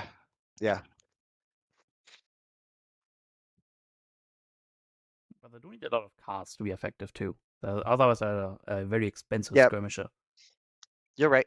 You're entirely right. Humbarachi is, I think, a little bit worse versus units, but much, much better versus buildings, obviously, and they have more speed. So depending on how it's played, they are potentially better. The 3 card gives them 5% siege resistance. Yeah, I forget if Neftenia inherently have any siege resist. I want to say they don't, but maybe they do. There's one. 5% siege armor. Zebenyas. Yeah, it's just the card that gives them 1. Or 5% rather. How about the crossbows from Italy though? Because you can have up to 30 siege resistance. From Italy? That's an odd question. Yeah. I haven't really played them against Auto that much. I mean, I would still assume that Abus does really, really well versus them. Generally, Abus, they kill skirms and somewhere between 3 to 4 times faster than other skirms do. Like, if you have a Dutch skirm versus a Dutch skirm and then an auto Abus versus Dutch skirm, the auto Abus will kill the enemy Dutch skirm faster, like, what is it? Like, I think it's like 10 shots or something. It's either 9, 10, or 11 shots. And the other, sorry, so it kills it in 3 shots. In some cases 2, depending on the breaking points. While the enemy Dutch skirm takes 9, 10, or 11 shots.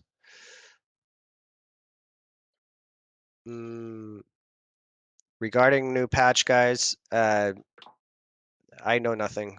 Neither. Like a bunch of rumors going on because of the changes I of the Steam DB, but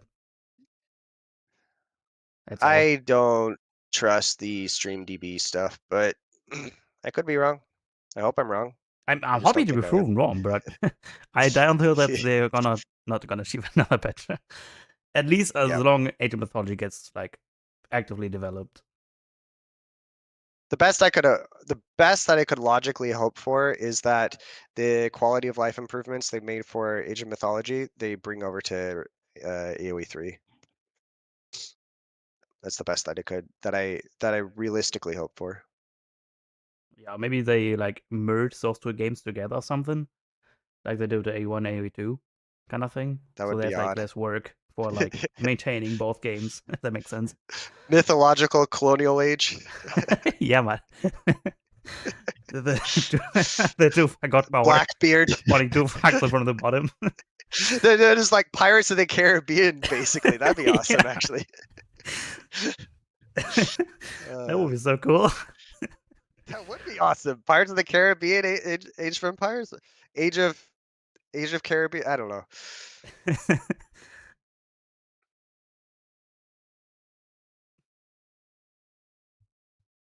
Mirk asked about the Fulani's late game that you were talking about. The Fulani's arm Oh yeah. bad late game. So Fulani, uh, let's pull up a Fulani because Oh yeah. Wait.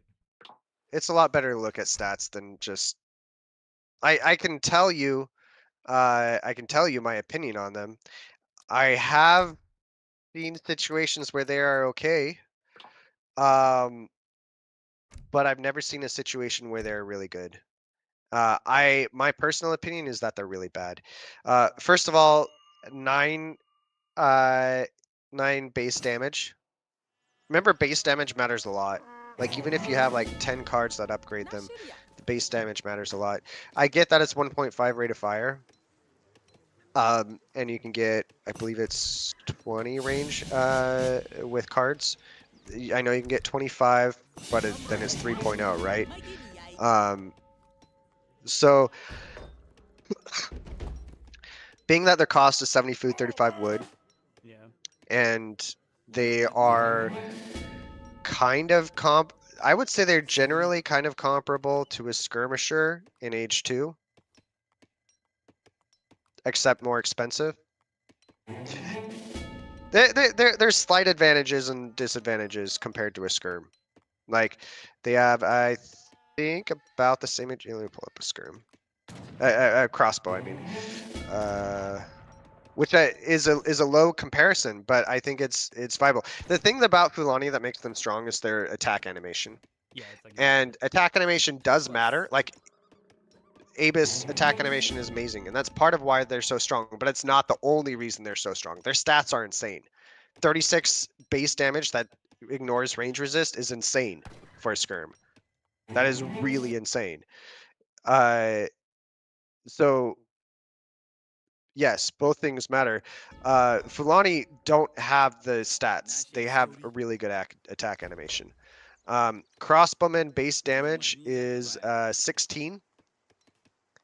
They have 1 less range, 3.0 rate of fire versus 1.5. They have 20 less HP. They cost 30 less food, 5 more wood. You could say Fulani are a little bit better than skirms, crossbows, H2, which I would agree with. And they scale better than crossbows. I think that's if you compare it to another unit though that has like similar cost and like compare them to Aina, Haudenosaunee Aina. They have much worse damage, worse HP, worse cost, worse speed, worse, like they're across the board worse. And Aina are I think a little bit slept on maybe for how strong they are, but they're not any, like no one really considers them an S tier skirm, right?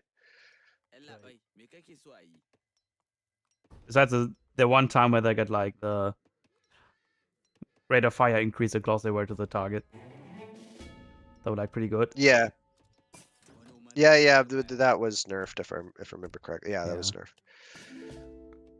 But even like card them fully up. Better even then than you have Malta only crossbows? 13. I don't think they're better than Malta crossbows. No.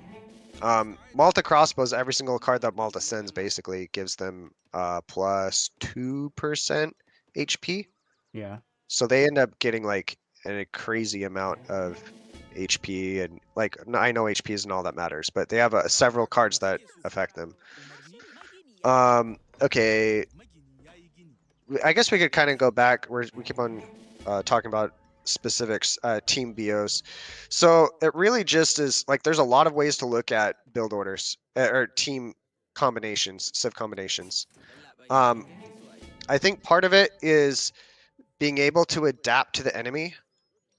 So if you have something that's really good synergy, like say, I don't know, you have, if you're focused only on Team 3 Vills, but you have build orders for your civs that don't allow you to adapt to the enemy, then it's not going to be good at all. I mean, it's going to be okay, but there's going to be civ combos and build orders that beat it. So being able to adapt is, I think, really important. The only maybe exception to that is if you have like an all-in rush because the enemy has to all-in defend you, so they have no option but to do exactly what you expect. So like the only exception maybe that you don't need for adaptation would be like an all-in rush build order type of thing. I know some broken build orders or broken civ combos. Like for example, you can do something like I almost don't even want to say it, but like in 4v4 you go 1x Ethiopia and 3x Aztec and take down enemies TC before 4 minutes and stuff. There's some broken stuff like that for all-in rushes. If you're talking just in general though, you generally want it for adaptation, since adaptation is important, you want the option of being able to go age 2 goons, I think, in your civ. You want a civ that can go age 2 goons. And do it well, right? Like you don't want to have like Dutch highwaymen be your only option for age 2 goons. Like you can have Mexico Cuatreros, you can have Swedish Haka, you can go US Cowboys, you can go Lakota Bow Riders. There's several H2 goon options that are good, but I think that's important to have. How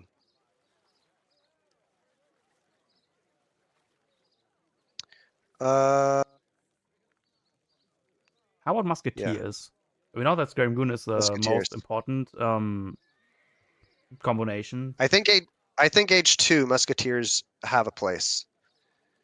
With a few rare exceptions, like maybe my Gotti or like Cruise Ob Infantry or something, I don't think Musketeers are very good past H2.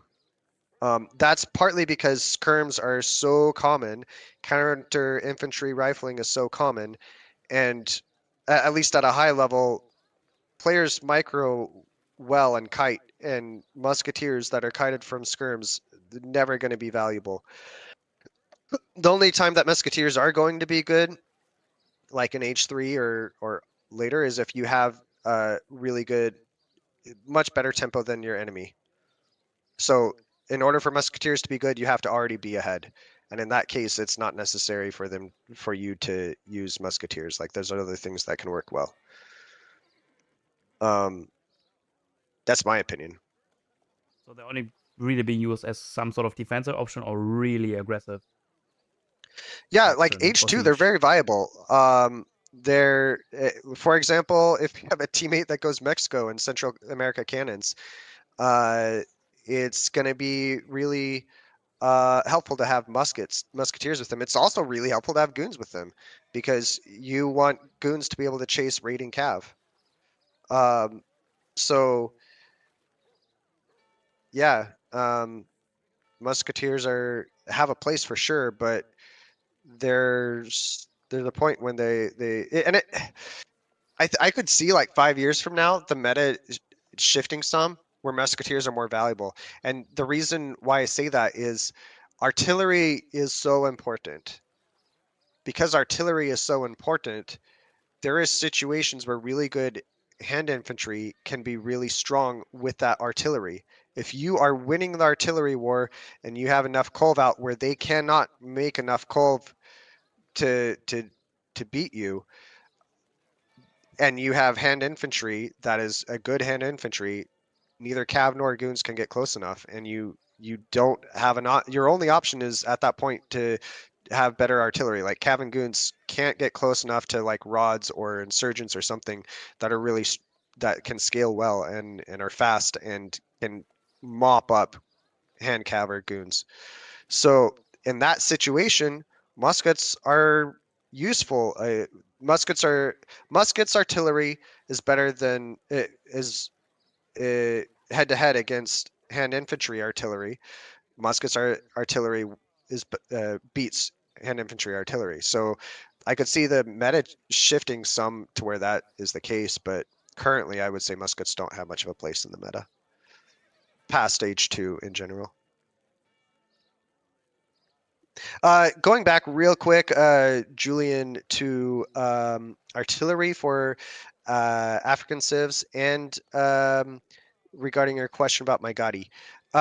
In team, if you max out your livestock markets, 30 goats and 20 Singa cattle or whatnot, and max out the text for them, then as Halsa, you can have as much as like 2.8k, 3k influence per minute, which allows you to mass quite a bit. So in team, it's very different than 1v1. I know your question regarding artillery was kind of centered around 1v1 because that's what you had experience with. But in team, you don't have great influence early. The influence that you do have, you usually kind of spend on like a few cards or natives or in some cases artillery. But later on, once you can invest the high amount of resource that it takes to max out livestock, and once they get fattened and whatnot, your influence generation is crazy, and it's actually a huge advantage to them. Like Ethiopian Hausa can amass artillery maybe easier than almost any other civ due to how much influence you actually have coming in.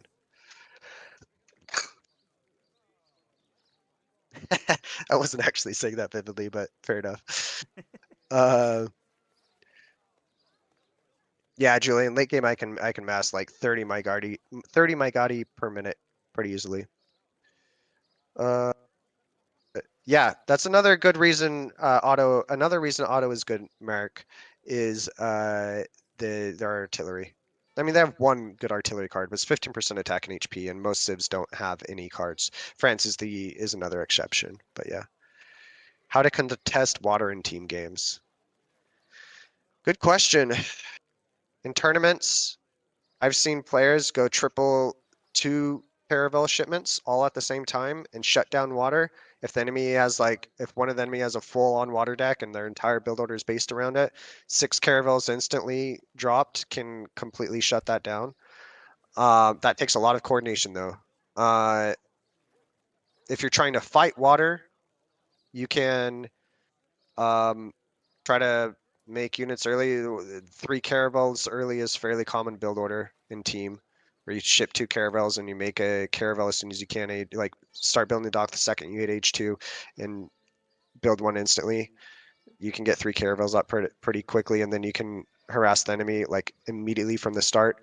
If it kind of becomes a stalemate in H2, nothing's going to happen H3. There's like if you have a bunch of docks and defense like outposts or TCs set up along the shore, you can't push the enemy. You need H4 for monitors. So generally, I feel like you have a window H2 where you can win, and then if it becomes a stalemate, then it has to go H4 or later. What do you do when you lose water? You're right, Castas are about China. What do you do when you lose water? I mean, potentially there's options for you to come back on water if you can sneak a dock up and start making some units, or you can use culverins and mortars and try to force your way back onto water. That's usually a lot more expensive than not losing water in the first place. You can also just let it go potentially, depending on like civs and state of the game. Like if there's not a whole lot of whales on the map and you contest the game for a while and then you lose the water H4, maybe it's not useful to hold water. Some maps, water does more than just your eco. It allows you to control the map really well. I'm trying to think of a good example. Um, um, okay, if you guys play ranked, you will be familiar with I think it's Spain, the map where you start with a dock and like water goes like around 3 sides of the map. Um, if if you lose water there and you don't try to contest it, like it's kind of easy to get back on because there's so many places to put docks beyond your base and stuff. But if you lose it and you ignore it and you let them have their way, like your starting bases, all of your team's starting bases are gone. So there are points where it's really important for controlling the map. That you just passed it. Yep. Yeah, I found it. Um, mm,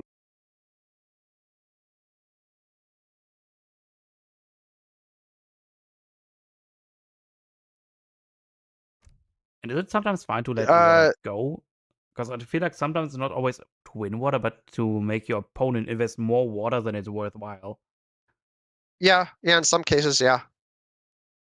But so on DE, water was nerfed a lot compared to TAD, and that is primarily due to fishing boats at all stages of the game being more expensive. Let me rephrase that. Post schooners, it is more expensive to make fishing boats, and on top of that, advanced docks doesn't affect the creation speed of fishing boats. So it used to be that water boom was much stronger, like the potential water boom was much stronger in team. That is not the case. So there's a few civs that still have a really good strong water boom, but generally speaking, you can there is land uh, booms, eco booms that can contest most water booms. Um, No, it wasn't based on uh, extra points. regarding yeah, Uh, real quick regarding China artillery, hand mortars are strong. They are very strong. Um, if you had a culverin, expensive but low pop culverin, like 4 hand mortars is better than 1 culverin against artillery, but it's also more expensive, at least in wood. It's not quite more expensive in coin, but it's close to the same cost.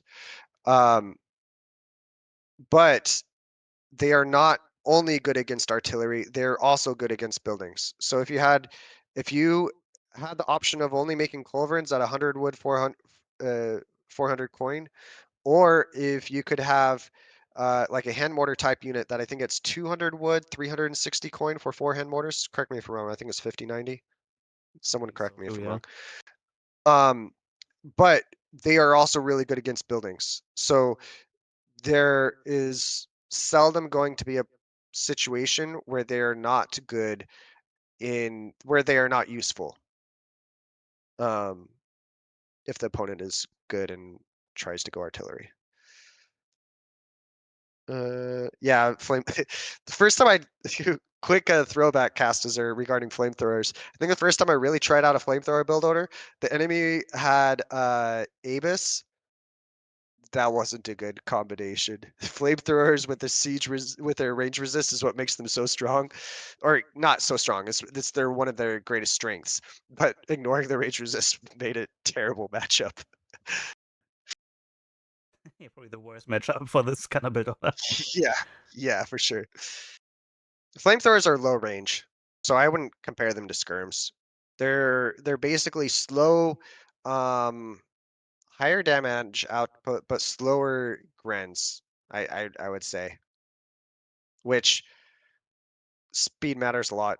That's I think one of the biggest reasons why Humberachis are so useful late game. I've got to go fairly soon, so real quick, let me go back over like really good civ combos. Oh yeah, that's really good. So.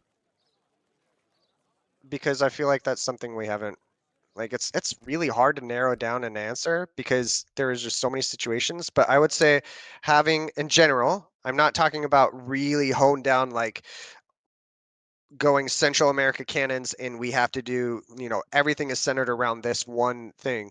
But in general, you want to have a good H2 goon civ. You want to have a good H2 or a good skirm civ.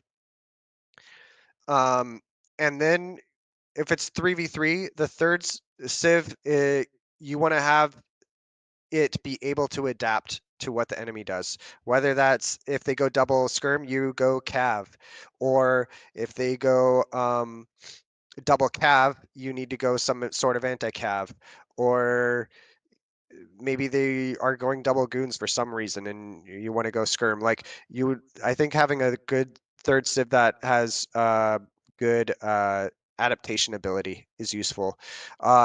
Also, it's important to look at the eco capabilities, the boom capabilities of those civs.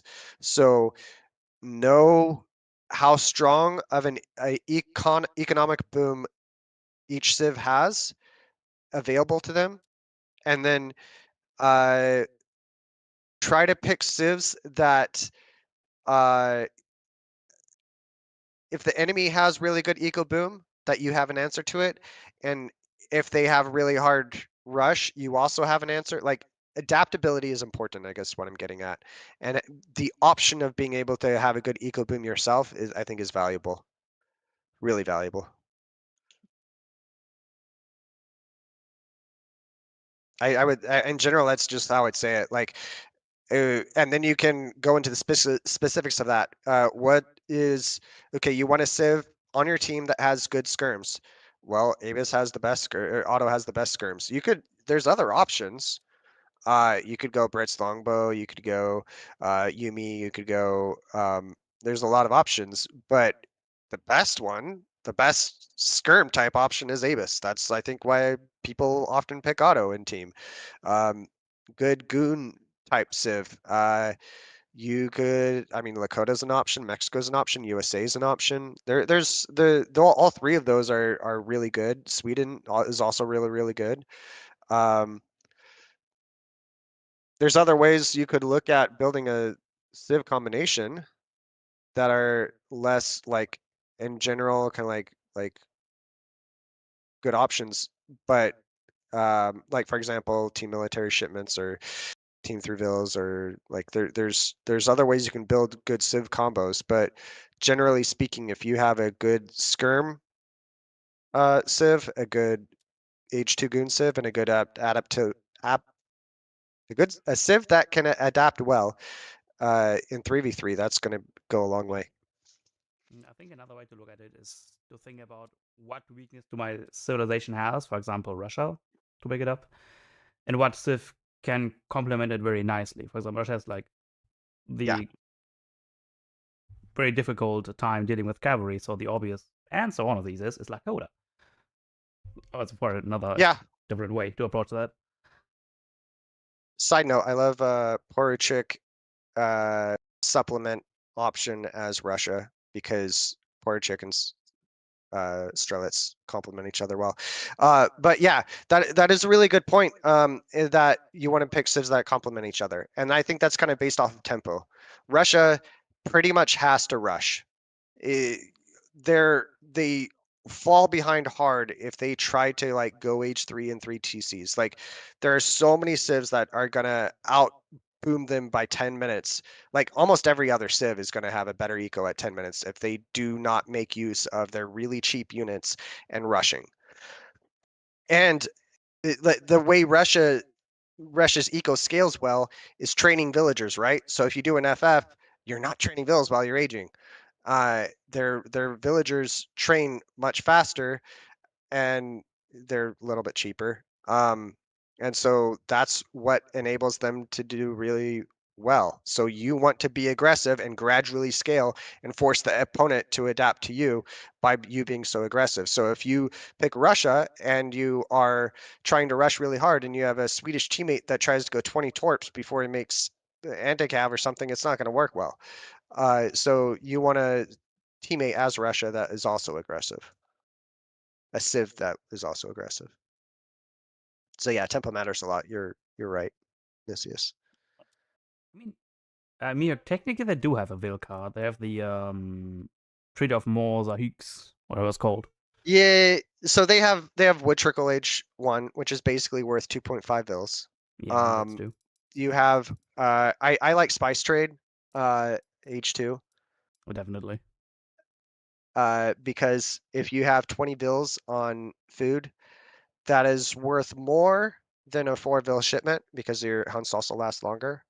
So you could argue that they don't have Vil shipments, you're right. Which is part of the reason why their eco can't scale as well. But not eco scale as well. That's why their eco tempo is weak H2. But they do have the ability to have a strong scaling eco. You That's don't where have much of an advantage as complementary comes in Russia. again because of the Team 3 builds. Remember that. So you can build around I it, that Russia can't get built to buy the Team 3 build shipment. Right. I don't think, Merrick, that Russia has a advantage in rushing in the first 10 minutes compared to there are other civs that has better rushing capabilities, I think. But if you can force the opponent to respond to you and also make units, your eco will scale better than theirs. If they are investing the same amount of resources in defending and whatnot, your eco will scale better, which is the point of being aggressive. Yeah, I especially feel like for Russia's a something one-trick pony. something like British, Dutch, or some other housing systems that have actively to invest resources to expand their boom. Yeah. Yeah. Julian, you asked how many military shipments should you have in a team deck. I answered this a bit earlier, but generally I have 1 to 2 military shipments per age. I basically always have 2 Falcons in deck if the Civ has it. 90% of the time I have 2 heavy cannons in deck if the Civ has it. I try to always have 1 military shipment in age 2 that complements the unit that I typically go. For example, as France, I typically go Hussar. And if I'm going to be going Hussar and I need to adapt to the enemy being aggressive towards me, I want to have 8 crossbow in deck because 8 crossbows deals with the counters to Hussar. So I'm not as reliant on my teammates. What else? So that is, for example, for France, I would have 8 crossbow, 2 falcons, 2 heavies. I don't think my French decks often have more than that. So I would say at bare minimum, you want 1 military shipment in each age. In some cases, you can throw. I don't think it's bad to put like 5 goons in there or 8 skirms or something. I don't think I would have a military shipment in H4 unless it's a really, really, really good one. Like, I'm trying to think of a really good example. Is a good. I For don't know. Covenants also is a decent shipment if you need to like respond to immediate. Yeah. I don't think as France I would have another military shipment in age 4. Because at that point in the game, percentage, like if you are spamming so many units and your eco is so strong that you can keep on spamming so many units, percentage is going to be so much more valuable than military shipment.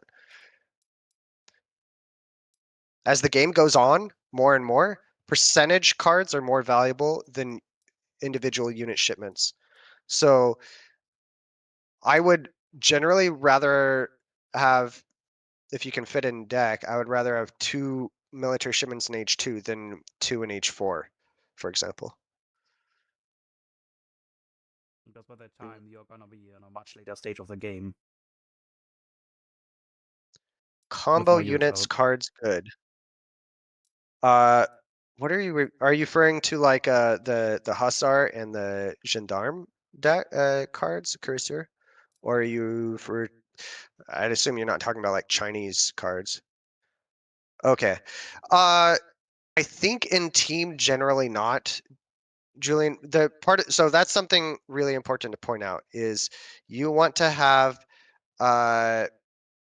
later on in the game, as you can afford it, you can diverge from this. But through the middle of the game, which by mid game I mean like up until like late age 4, I would say. You want to try to stay with one primary unit. You can supplement it as you need. Like obviously make a change if you need to, like definitely. But ideally you kind of stick with one main unit and you get the cards and techs for those units. Because if you have 2 players going cav and skirms, hand cav and skirms, as opposed like one player's going hand cav and skirms, another and your teammates going hand cav and skirms, that is worse than the enemy one of them going pure hand cav and one of them going pure skirms, because they can put more cards on their specific units and more cards and more techs and everything. They don't have to spend all the resources to upgrade both. They don't have to spend all the cards, which I mean you're not going to have the cards to upgrade both at that point in the game. But that's why in team you often why it's ideal for each player to kind of go one main unit. And of course, again, adapt as you need to. Someone's going to need to adapt, like every single game, if not all of you. But yeah.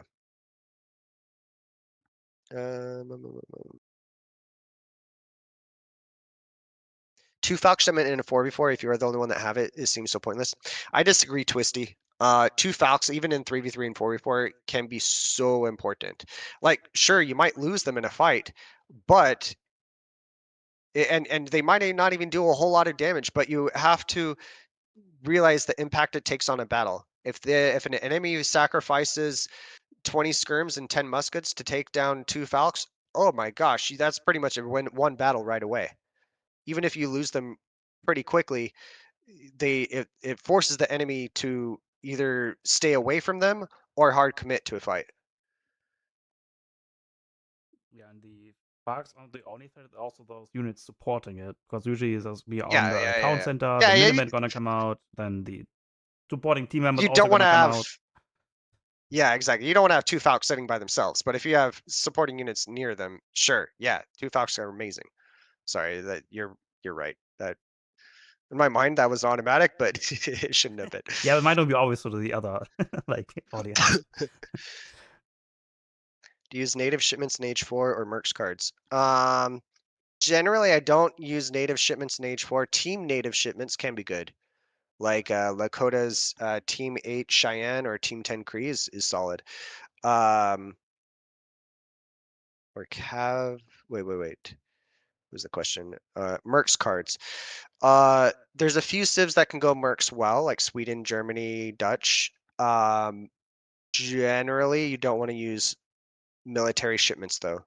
Like, I don't value, even if it's a really good like, I'm trying to think of the best like Age 4 merc shipment.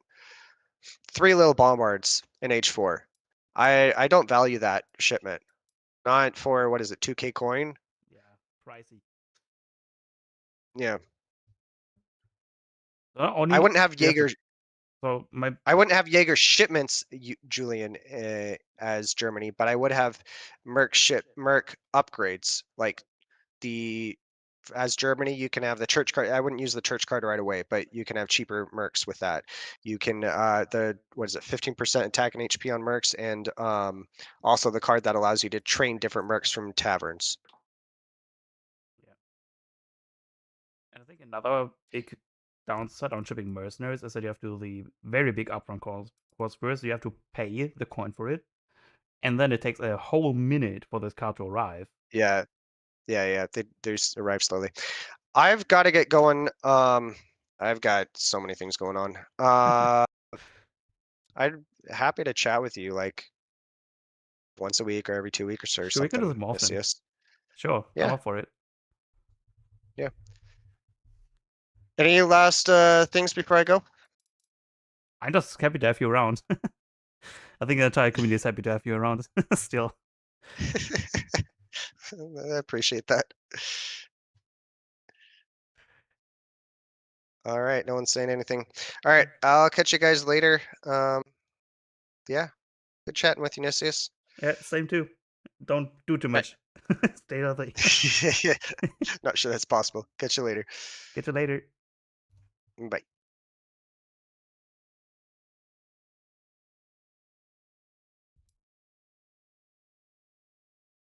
Yeah, it was pretty good. I was very happy with that. Thanks, JaiLeD. Yeah, thanks. Hippie things go out to JaiLeD, even though he's very busy.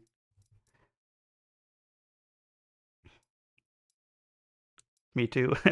It was just it was just him doing all the talking. I was just here doing a bit of questioning here and questioning there. All the Vix was pretty much JaiLeD doing. We take each of them do another 1 hour talk. Too many questions to ask. I think the few main parts got answered quite nicely. Like the water part, the deck building part, the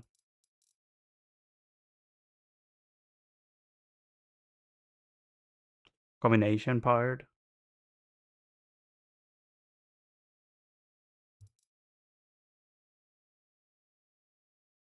We'll get a Meister. You need a new deck again. I mean, this is just a good team deck. For a little Germany. Foreign team. Depends. Ford is very dependable. Like for Russia, it's always good to have a fort because your musketeers can build them quite fast.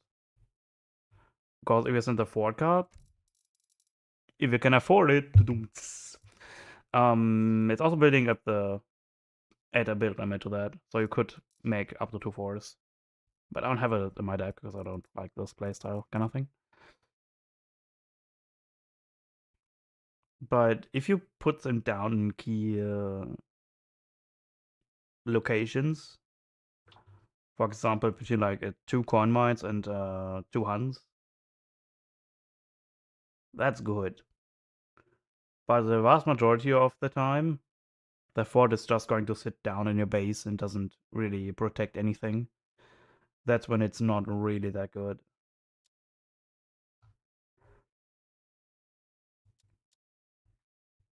Like another thing about the decks is sometimes I didn't talk about feet a whole lot, did I? Oh damn it.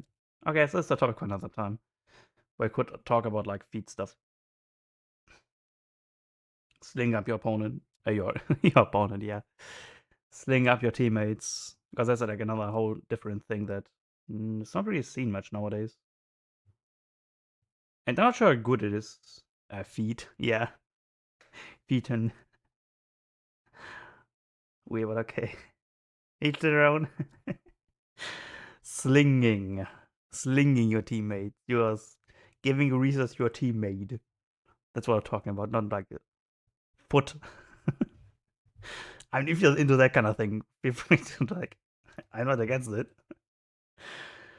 but okay, I feel like it. You be you.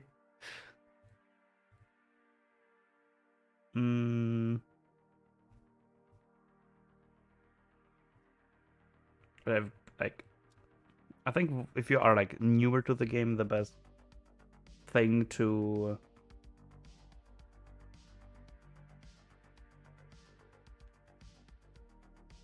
think about if you're like new to the game, new to the series, don't know what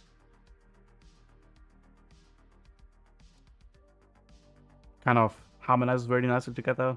Need to think about what weakness you have as a nation.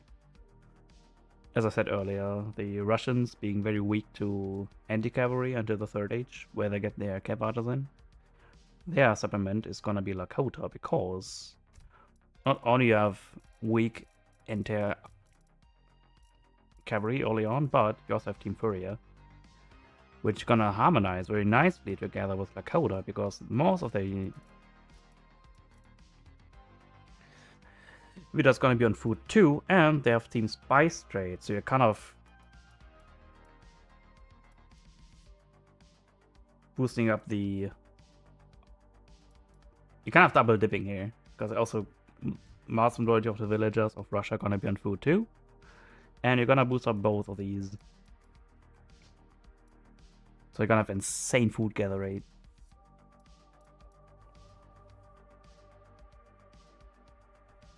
And I suppose same could go for like other civ that are very food heavy, like Italy, like I wouldn't say France, British. Well, this card's viable third shipment. It depends on when you can squeeze them in. The earlier you can squeeze them in, the more you can get out of it. Okay. For example, I play ports a lot, and I do love to squeeze in my spice trade. I am a furious spice trade enjoyer. All of you. It is not like good, but I like stacking up the cards. Because then I get like 20% more of my hands.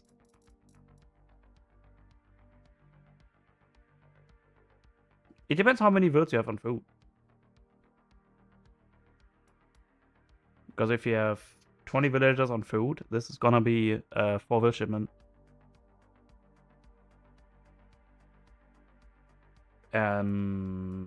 Yeah.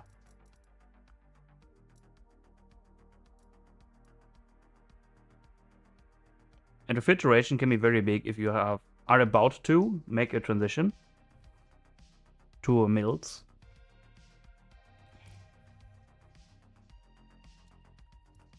Because it's going to be 20%. Hey Alex, whatever your name is. Oh my god. Alessadornovoto, something like that.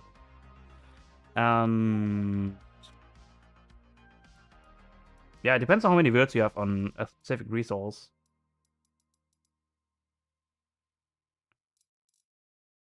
Like, if your goons already upgraded, and you send, for example, the organ guns already and the goons already, the next thing would be to send either the crates or the improvement for your economy.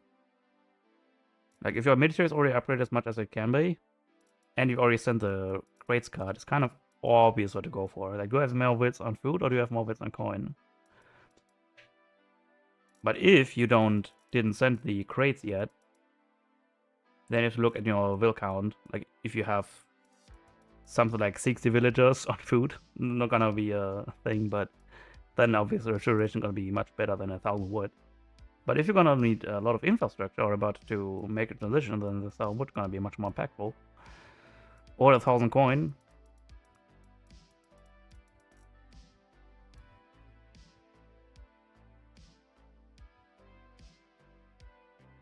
Here's what JaiLeD said about adaptation.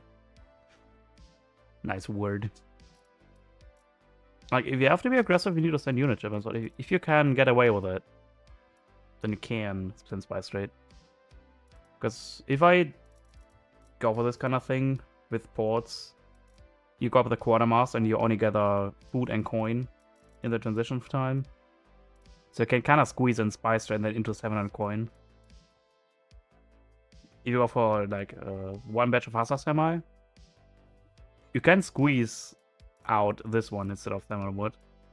Because you're gonna age up fast, then you can send 1,000 coin. So this way you can like squeeze in your spice trade instead of the 700 wood or something like that.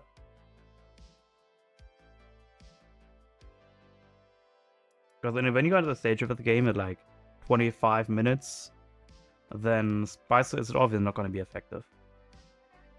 Because there's not gonna be any hunts around anyways, right? Because the more hunts are available, the more value spice trade gets. Because the more yield you can get out of it too. but I need to go with the dog real quick. It's already nodding at me. I think I hear it in the background, right? My dog. Is anything good ongoing games here? Ja, Oskar, wir gehen gleich. Ja.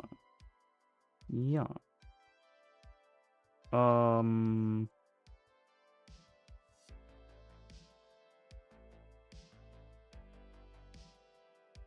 Let's watch a team game. Why not? Team game topic would be good. Watch a team game. Play like Counter, please. So I hope you enjoyed it. Bye, it's a good stream. Bye, Twisty.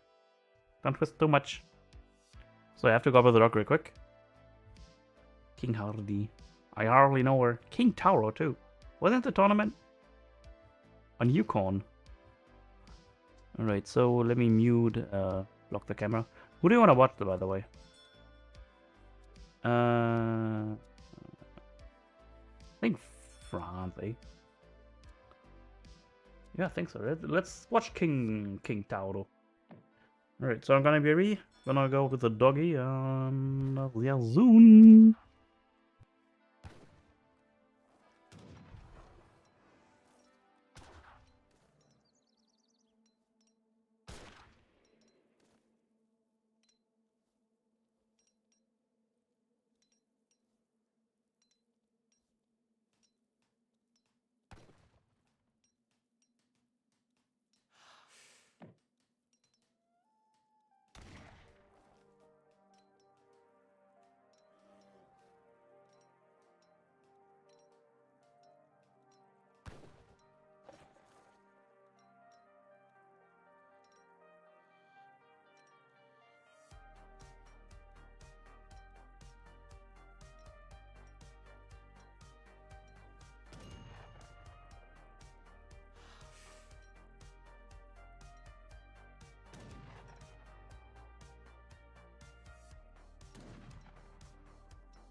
Oh wait, who won?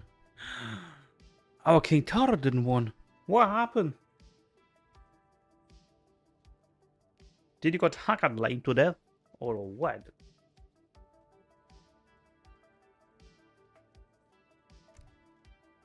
Only 3.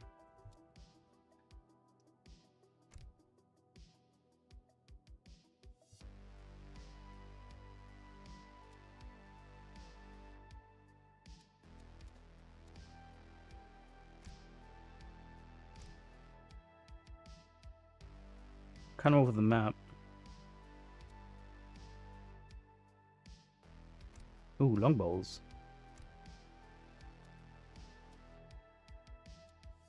10 Jaegers? 34 longbows.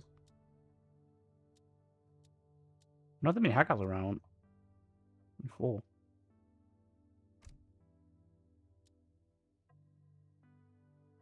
Oof, they got heavily gathered. Oh my. Oh my. France is the lowest thing. Dutch with the lowest gather rate. What happened? Ooh, he was stuck on 2 banks? That is not good, man. What happened there? Oof. Oof. Is there around Alessandro? I can play Lakota if you want. Let me change the title. What?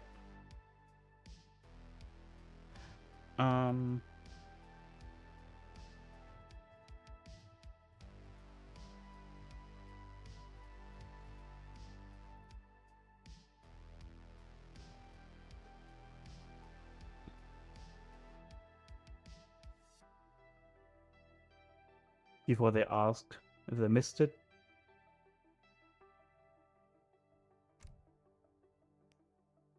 Wow, I'm top 300 player? Or top 800? Oh.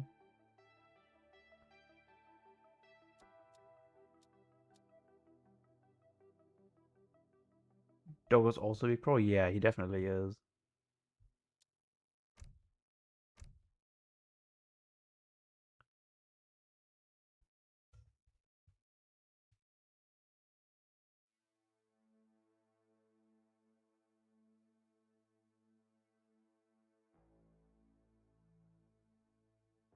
He could beat anyone here with one paw. Without even trying. He's like the equivalent of the tuck, tuck, tuck cheat code.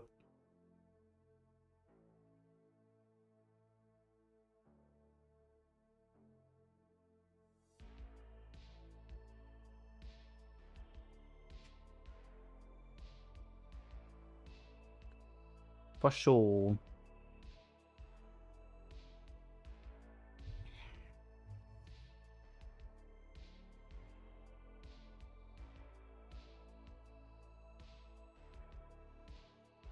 But don't tell anyone. It's a secret. It's a corporate secret. A governmental secret. He's a test subject.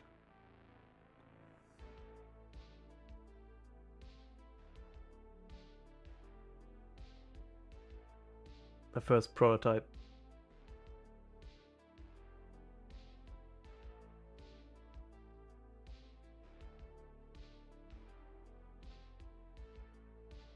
Oh, that's where Twisty went. Twisty went to a better streamer. He went to only bows.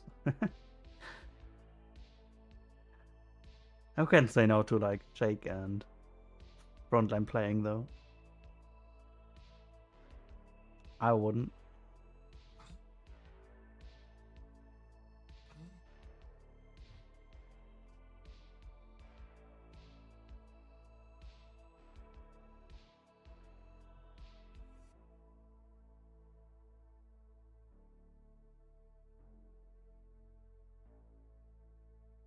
I wish that team committee was as active as it was back then. But the vast majority just quit.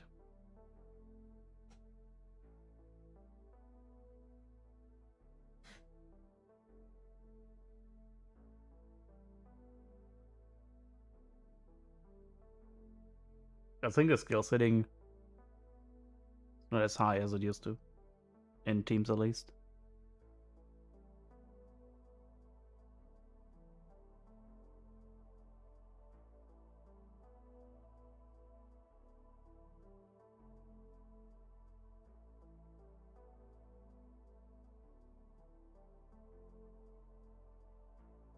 I think it before the E, vast majority of people were like playing team games, but now it's kind of the opposite. Like 80%, 70% play 1v1s. All those who can play rank, that is. And the other ones are just teams. Yeah. I mean, if the system was working, right? Because the vast majority of the times, the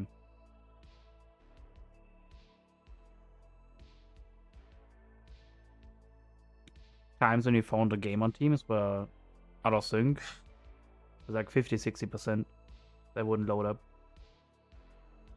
The more players were involved, the higher was the chance of the game not loading in.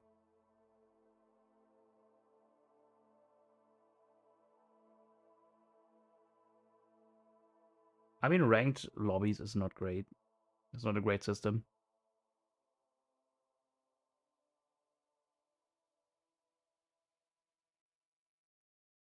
Because I always kick the people out you don't want to play with. You can choose the matchups in a way. Here you can't.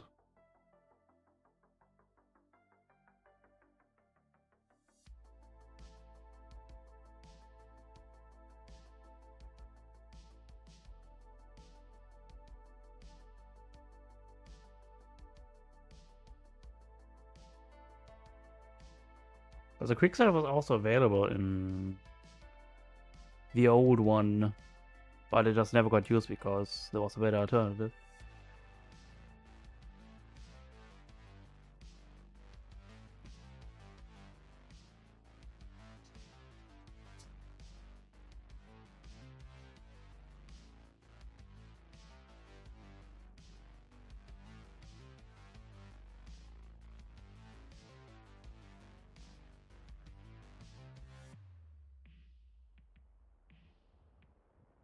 That's the thing.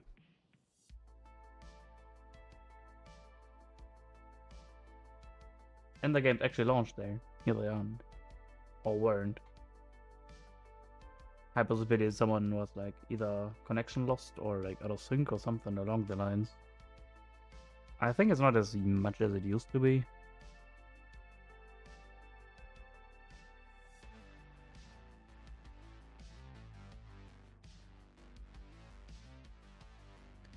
All the Smurfs aside.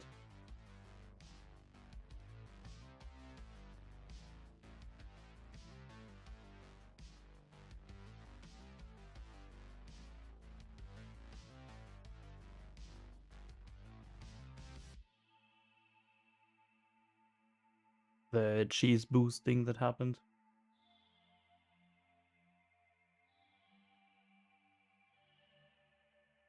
Which still happens.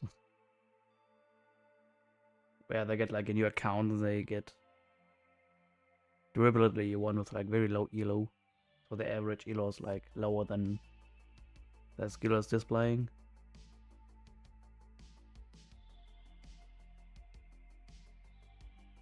So A. What doing with A? Ooh. Talking about good Civ combination one there. Bow Rider and Avis Gunners. Hot damn. Happy got Avis Gunners. Oh. Oh. Oh. Tense.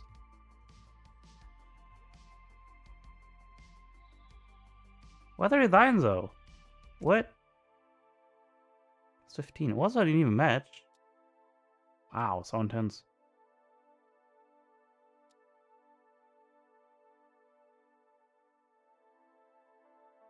Crazy, huh?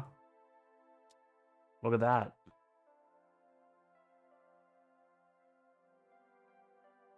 Game didn't realize there were builds around. Well, hope you enjoyed the Lakota game. I mean, 2-1, I think they were cooked. Anyways. Like, I don't think they can beat this matchup. Like, longbows are good, but Avis gunners are just better. I won. They resigned. It wasn't a disconnection issue, it was literal resignation. I just won the lottery right there. Imagine you get an auto teammate with Lagoda. What more to ask for? Absolutely nutty.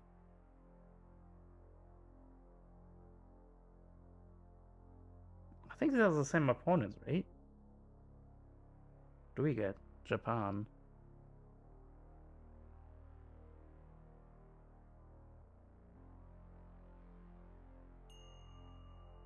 I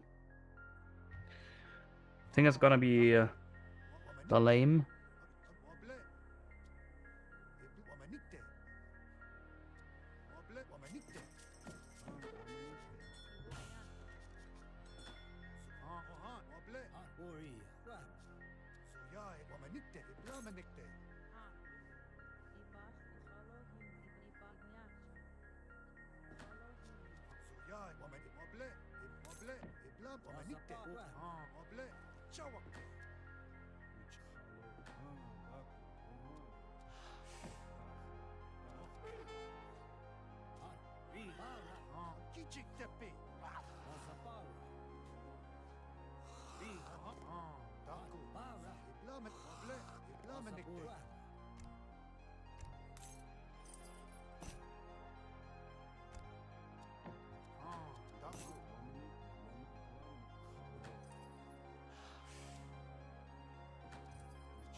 Suppose it really depends on what they're doing. Well,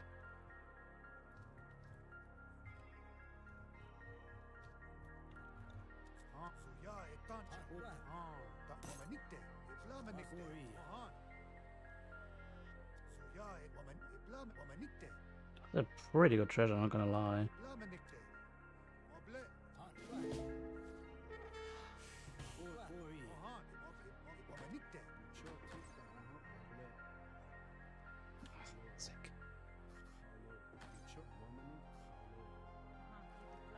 Right. Is it in range? It is. Oh, I just donated one. Great. Kill it.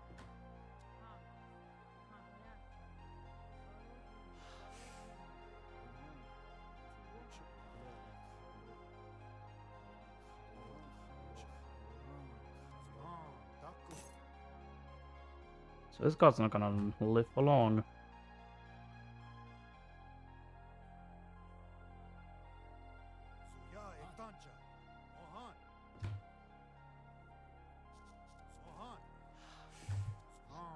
Yeah, if they did Age of It later. As much as I hate to admit it, but that screwed me over so badly. The like walking time.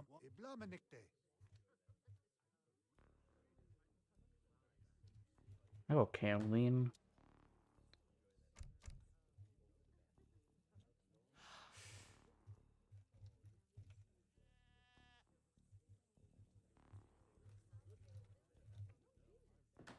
Depends what's needed.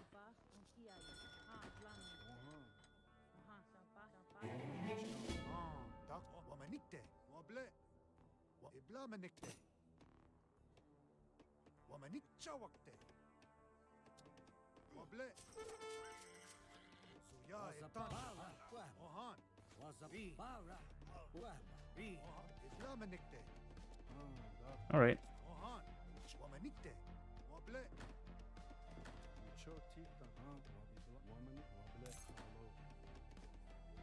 Do we make another hunt over here?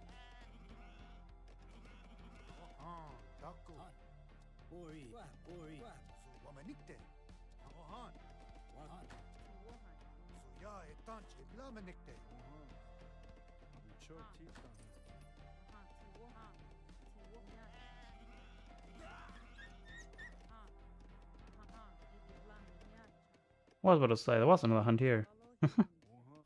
Good thing I'm not crazy yet.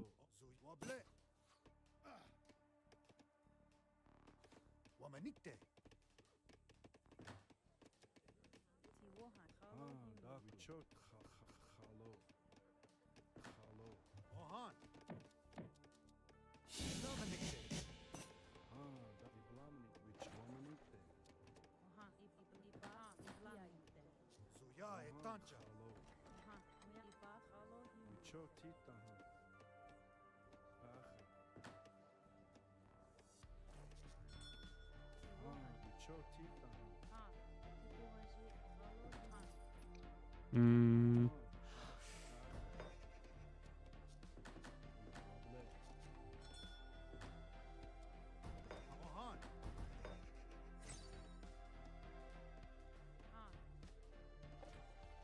Okay, I still have some wood in my deck, that's good.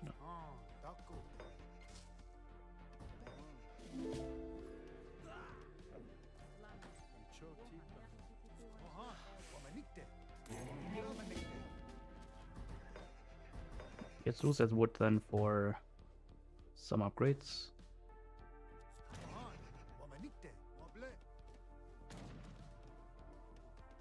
It's a very aggressive deck.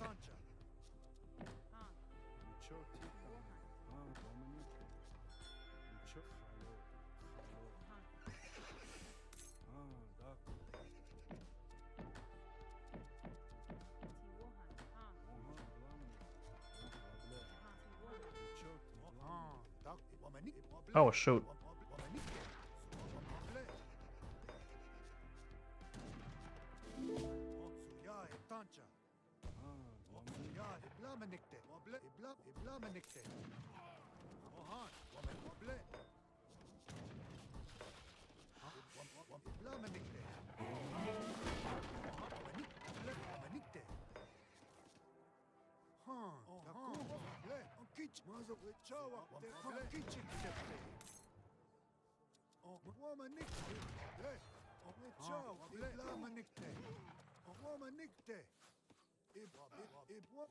Oh, ping LP.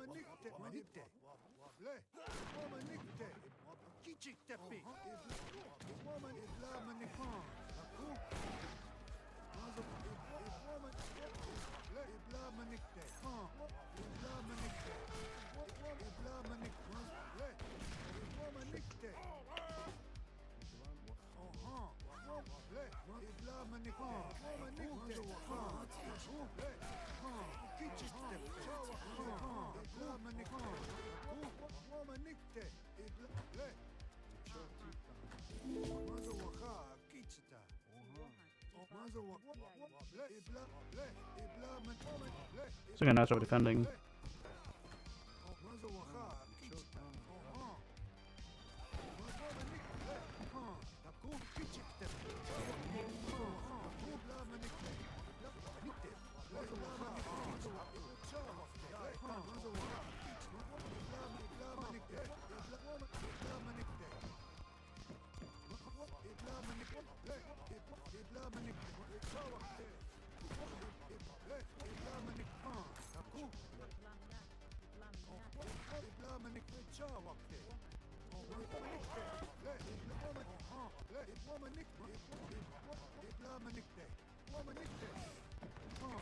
I take more freeze work for once, my goodness.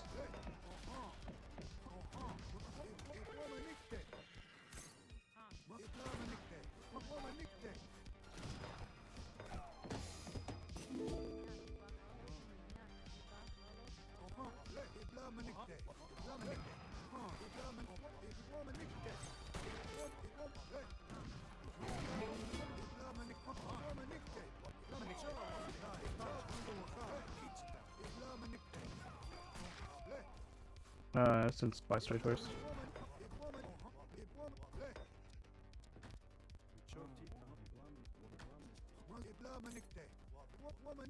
Oh. Good defense, man.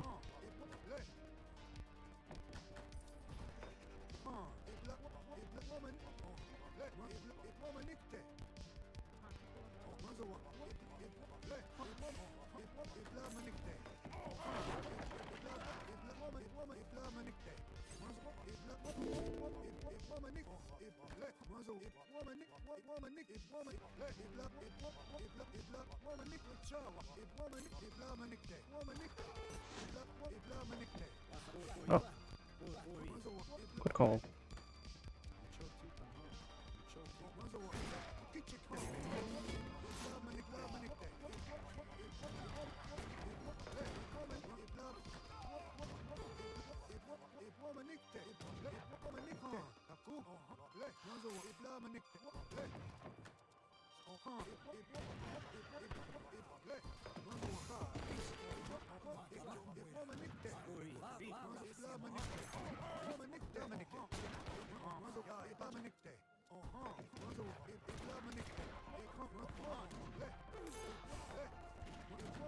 Hmm.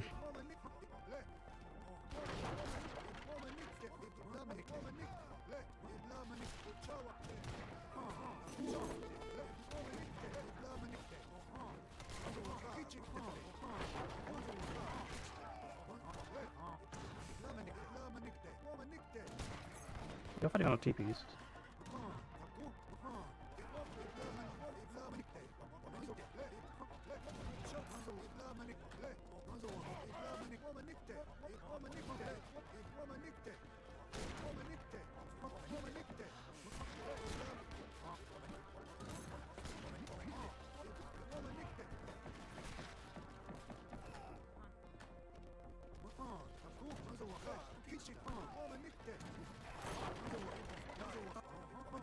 Yeah, I should have gone to Rex units.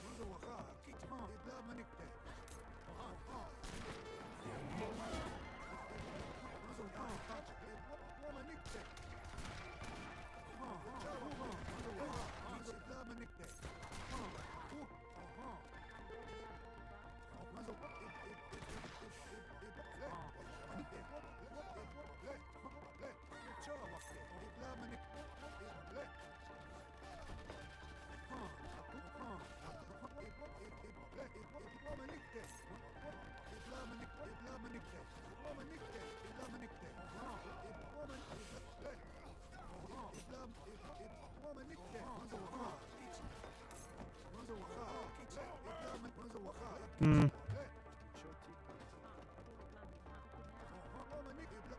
You could have made a bit more units, to be honest.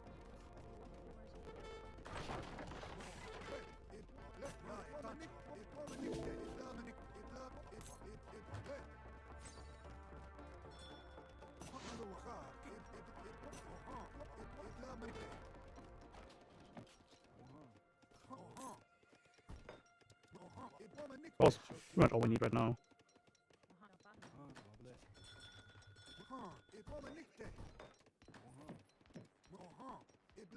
He's took our train post.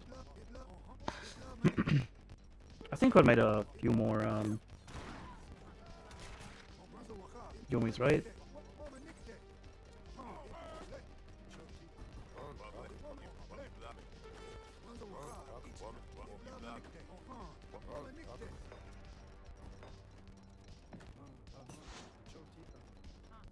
I know. Don't worry about that.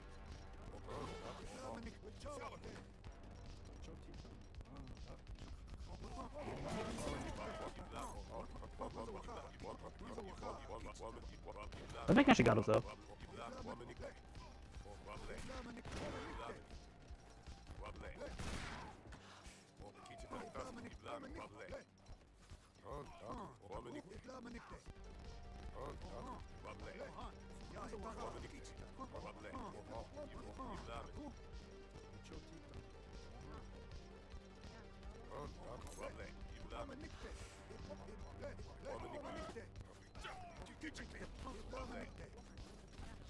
Well, good shrines there.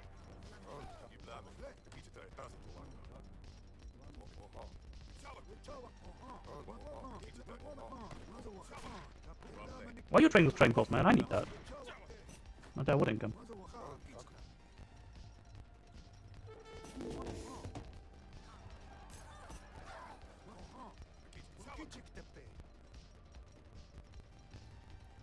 Am I gonna win this?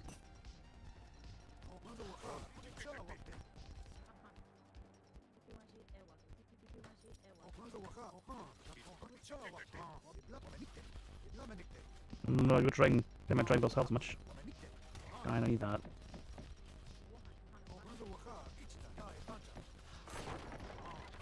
Possibly takes it.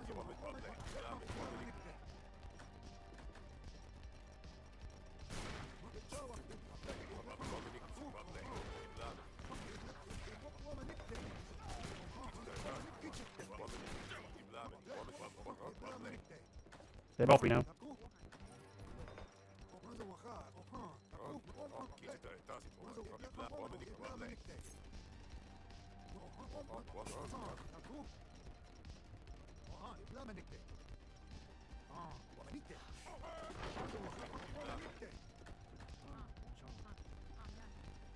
He's killing micro mines too. What the leech.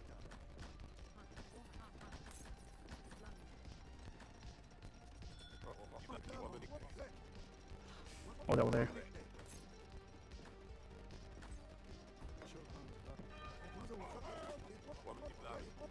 Alright, we'll see it coming though. Oh, will he?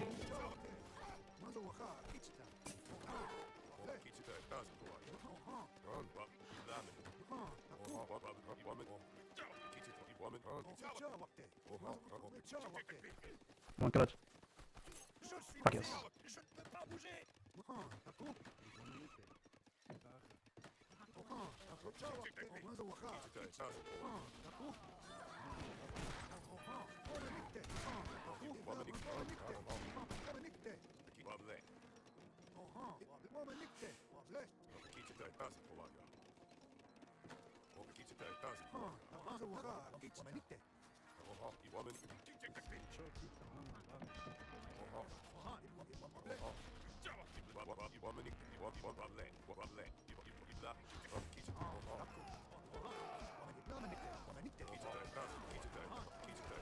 Oh, perfect timing too.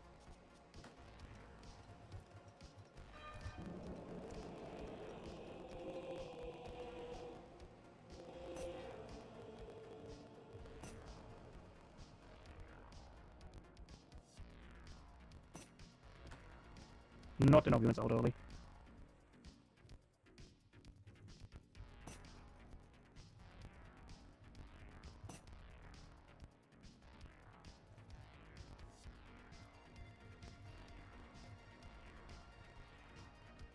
Would have been kind of easy defense. Should have switched to balls much earlier.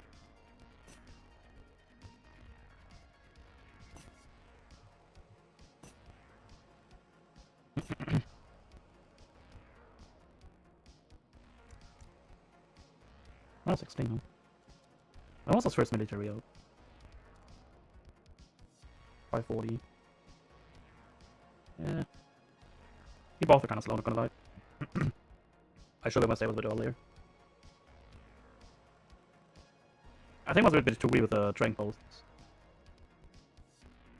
I bet like 3 train posts in tradition, kinda greedy.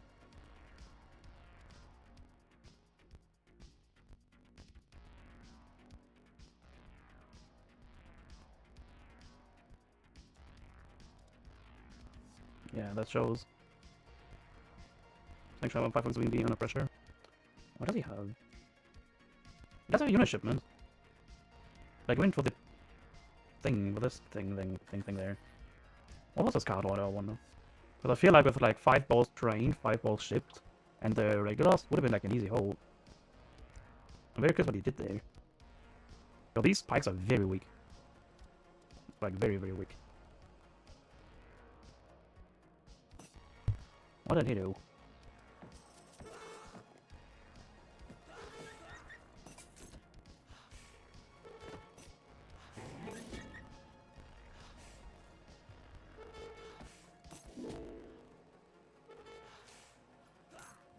That's not a good deck. Like, it needs a Yumi attack in H2. Like, there's no reason not to have it. This one was completely fine. There's a barracks.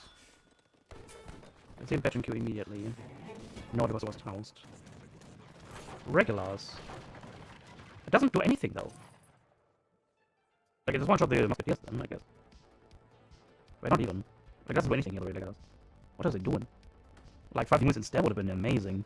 It would have cleared everything up here. 5 units plus irregulars would have been an easy hold there. Yeah, I think that was the majority of the train post there. I didn't saw that until the very end. I'm not sure why we went to that. It's a very bad card. No, Japan can hold this really easily. Like, this rush specifically is very easy holdable. Because these pikes die to 1 town center shot anyways. So per shot you gain 70 food. And your fields gather, what, 0.7 food per second?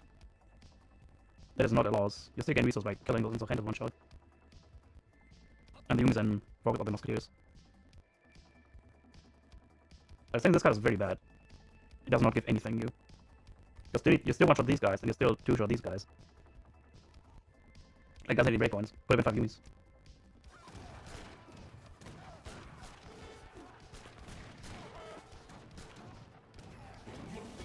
Maybe I should have adapted to a warhead.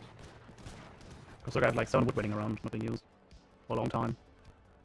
I think right now is where I should have built a warhead around here, make clubs instead. I think would have been the better play.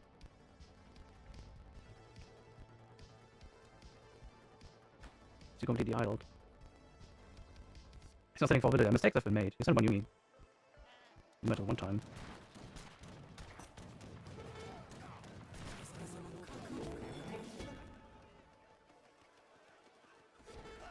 Because his musketeers trade effectively against my bow raiders in the long run.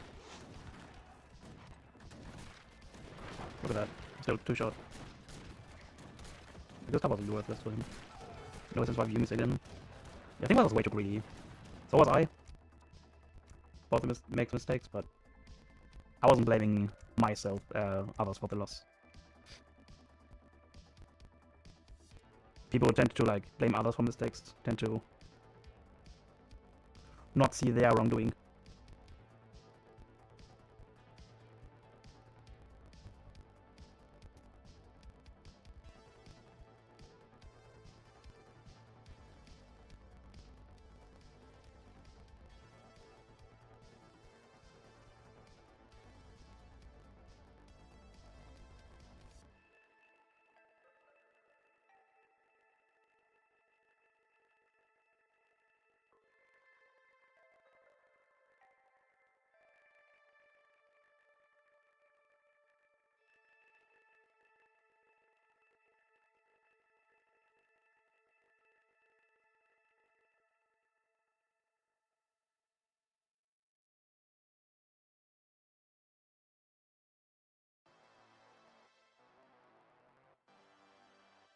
Oh, spy.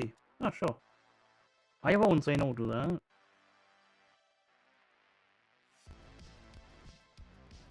I mean, oh, since 1800, you know, that's a lot of numbers.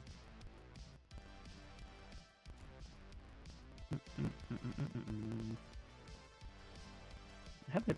Like, why is there like lobby chat here? That's so bad. Like here, there.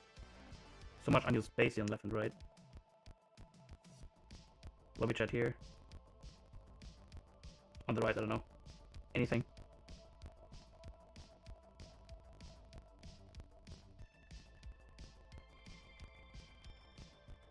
Six, 7.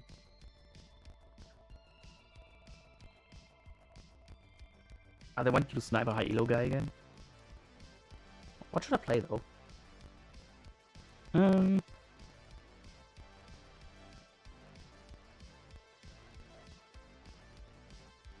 Nice. I'll stick with Lakota.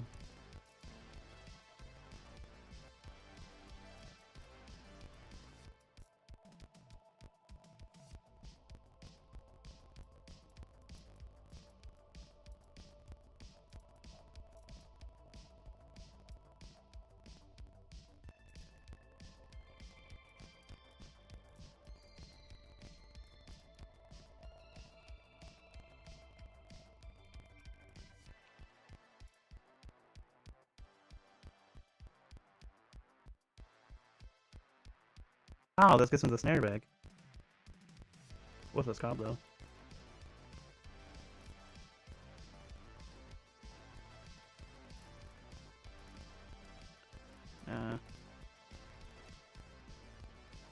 I'm not sure if I want to keep the Scram card in or not.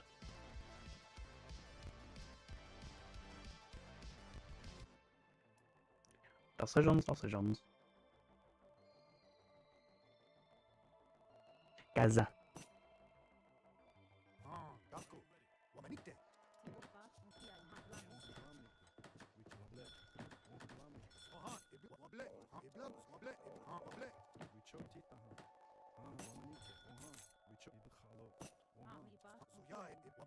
With America.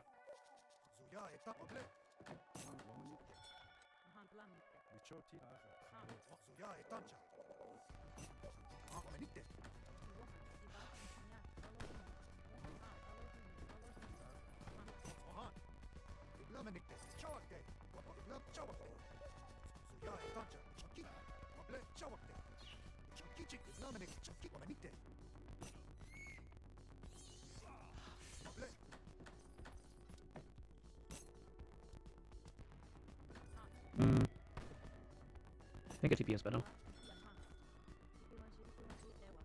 Cover both mines and both hunts. Only to hurt the hunts in this direction, which will be fine.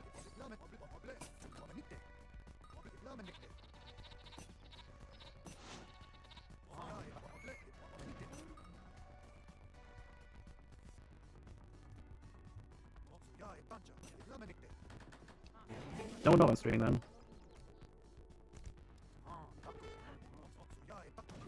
Oh, I thought I could steal that. I never thought about this. This treasure's kind of OP with Lakota. I don't select all the treasures. Ooh. That's a good conversion.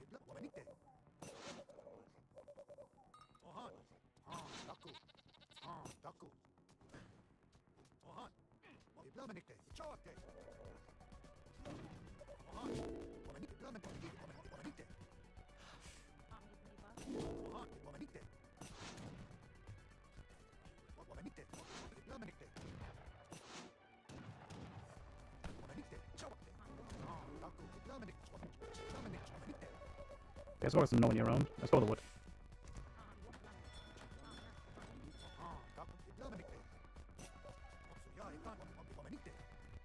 Brr.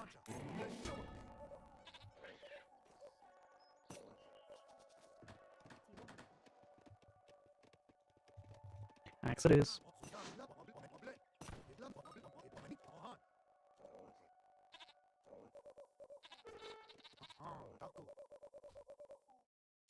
Oh well, Riptubber. Stream started to have sound issue and lag for me. Oh.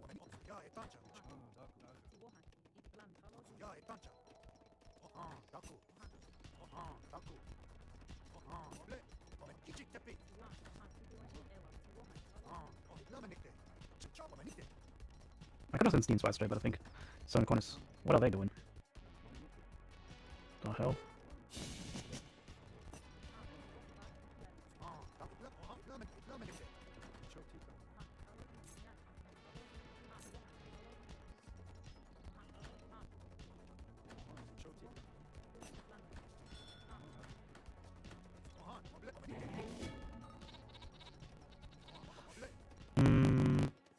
Let me set up Steam Spice and everything.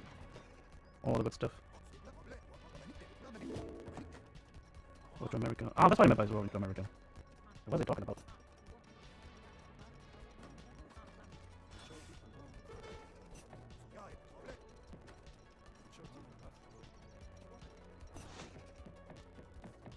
What's going on? I don't know. I mean, the bit ratio is down to 3,000. I don't know why. Maybe it's on me.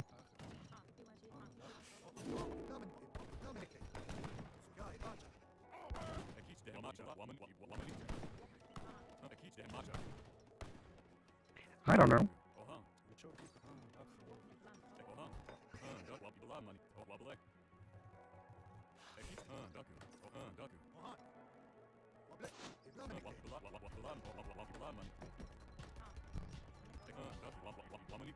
It was a good raid, yeah. I am lagging. They wouldn't happen when the thing come out. When the pocket happened.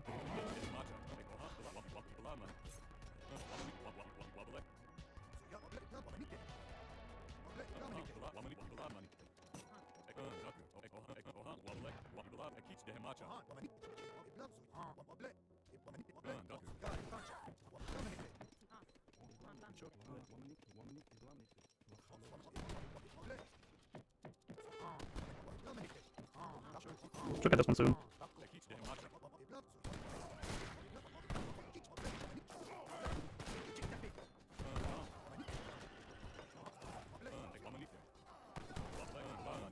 And my dude speed has us alright, right?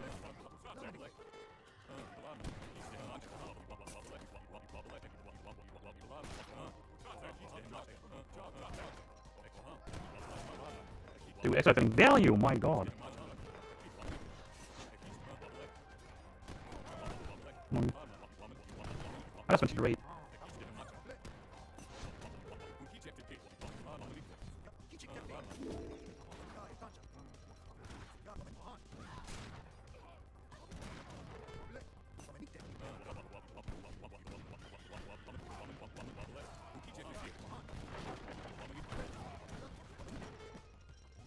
Oh no, idols. Yeah, that's like a late time.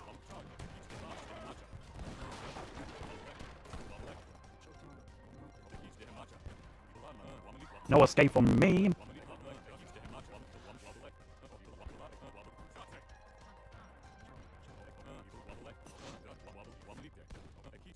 Don't think that's around here anymore, are they? Oh, that makes... Heights! Oh no!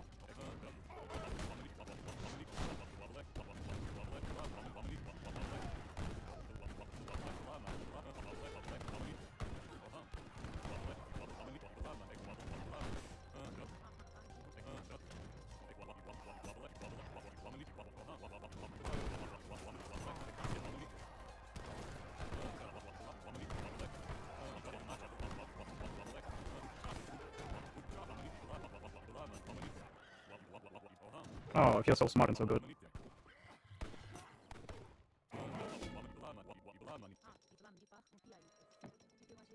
Thanks.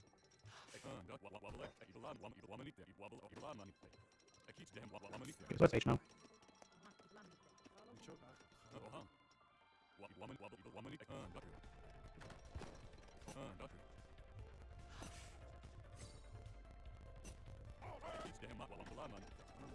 He's complaining, right?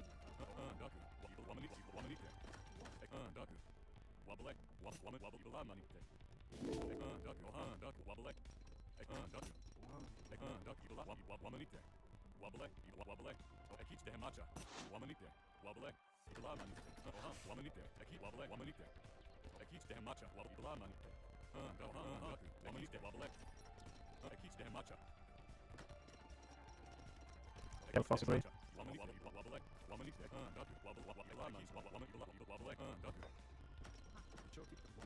Check out that I did.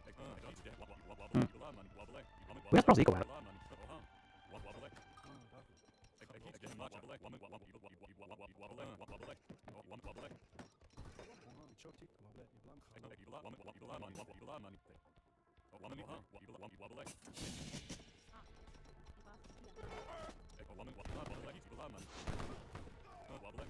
I saw my goons out.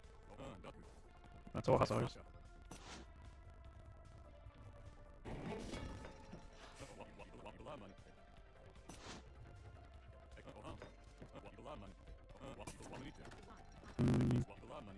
Yeah, it is better.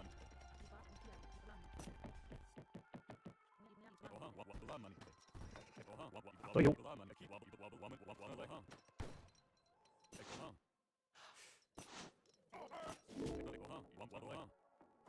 Oh, the walls. I'm gonna find these.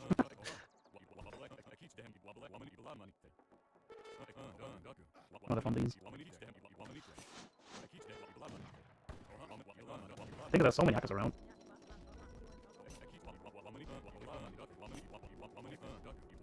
Well, I won't gonna be that guy. So you can go away, doesn't he?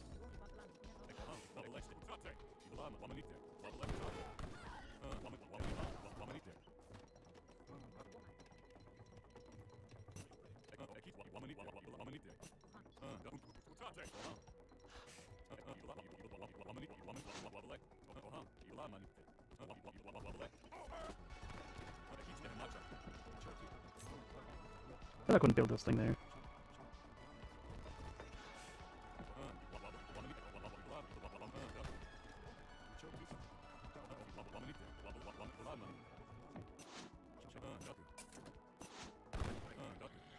Yeah, so how many those turns?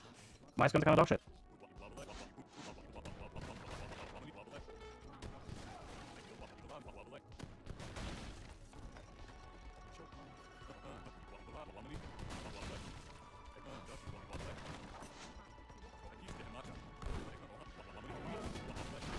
No, it's not okay, what to get.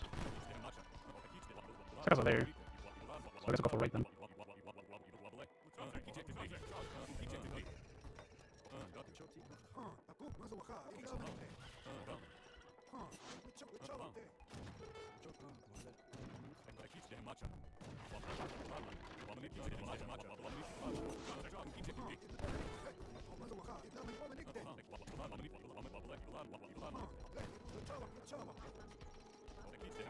No, no there.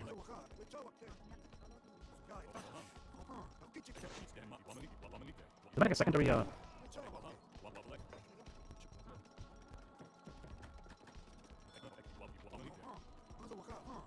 No, we beat them.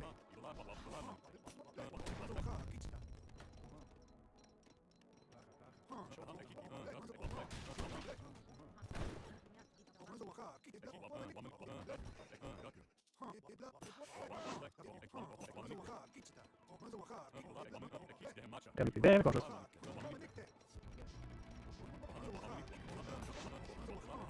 And 2 on 4.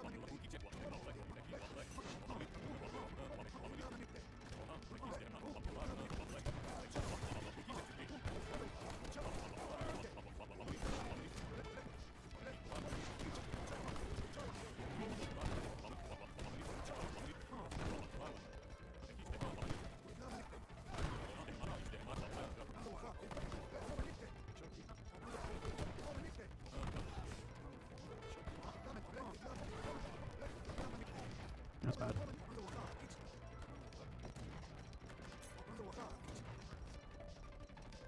So base here.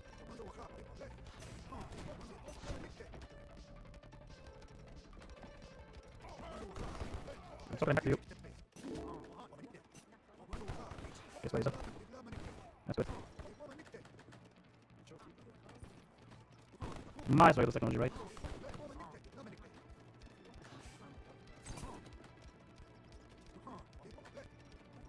Kind of a as well. I don't really dry. I don't really can't combat. Quite nice and all, but yeah, come requires that. It has a lot of longbows.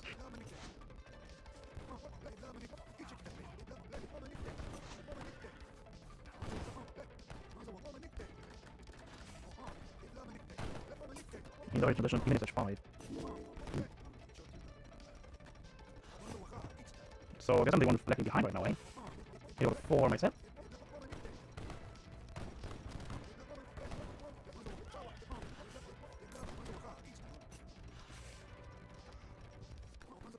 Yeah, that's assuming we need lacking.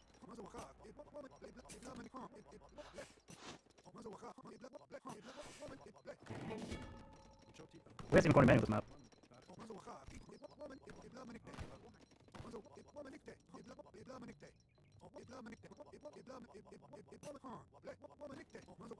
Yeah, we're the tables. On the jump.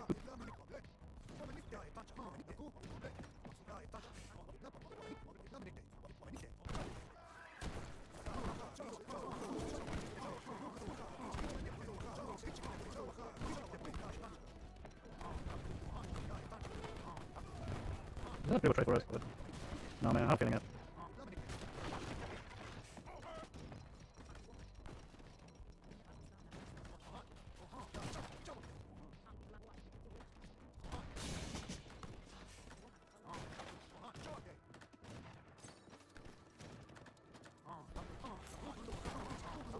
After them before. Upper economy as well. Oh, nice numbers. I don't want to fight that quite yet.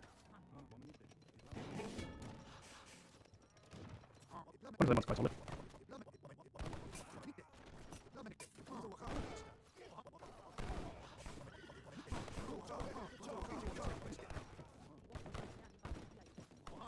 Nice select.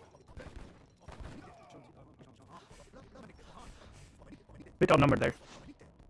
Like that spike. Oh, the leggings are. Just dead. Alright, next one, that's nice. No states though. Oh, he's like actually is now. Let's go. Need that. Taking so hard right now. Why? Wait, what happened on there? Oh! They got an off there.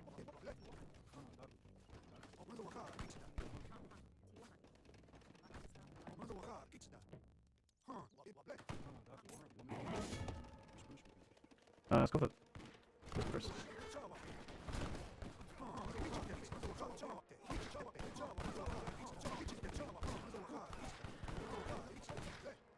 What's the leg sword for real?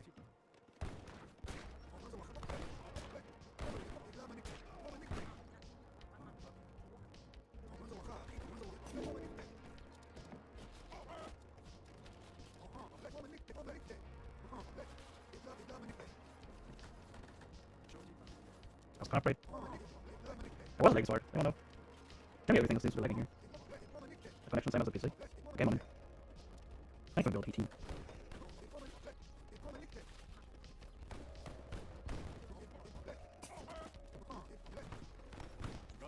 It's very interesting to see. There's a lot of water lungs here.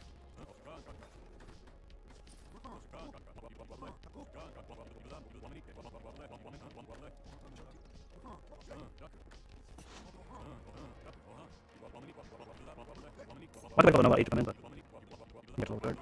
So I didn't see this quite yet.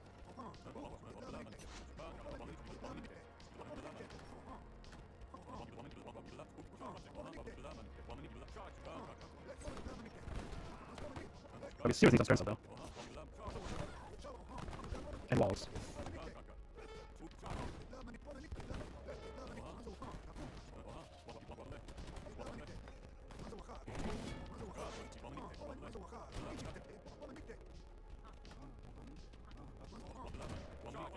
What is going on?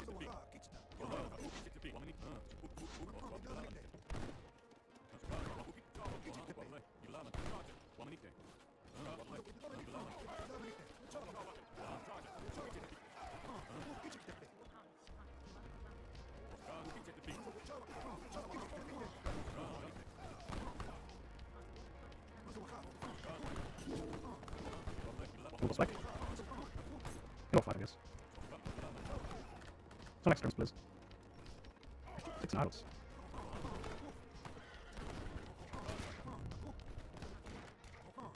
But I'm experienced for now, because that's quite efficient on the send.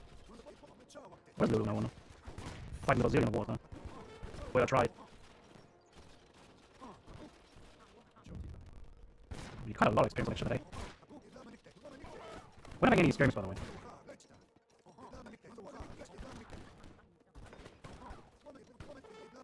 Bit questionable.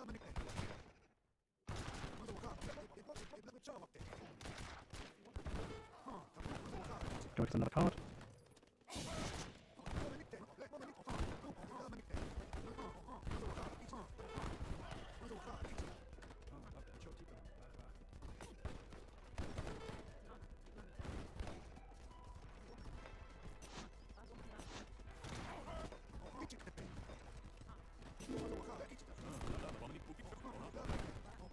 Move, you fuckers! My god!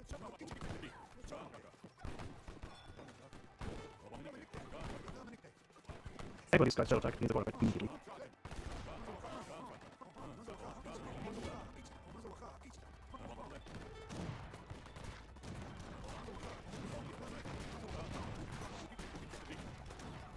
Oh shit, don't do that.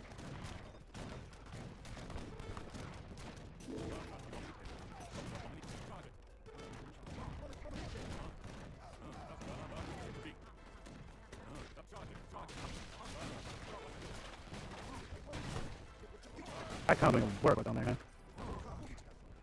What am I remaining? Just going down. It's not really party. It's kind of falling part of hell here. I mean. Oh shit. You can't catch me!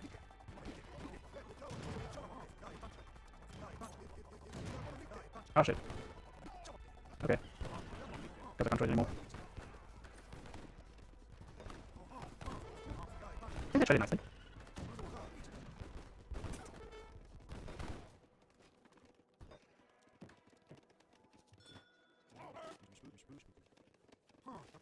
They had like a 100 use or something in the performance?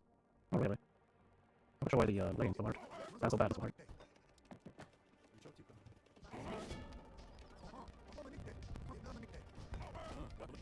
What next to send? Alright, come on this. We just damage like him. Spice got so low though.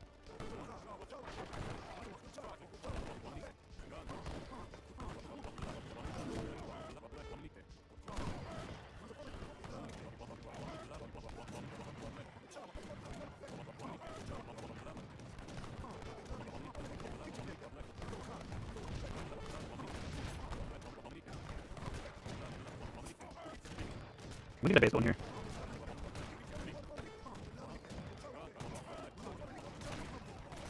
What's up with that, dude?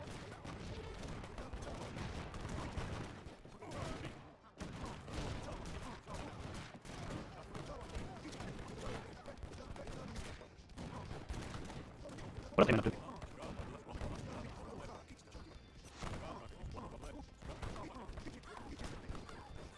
Why is no against turns either? Like it's full boom battles. Oh, that's a lot of yours. Gonna be costly. Oh, don't do my calling, I'm stupid. Right.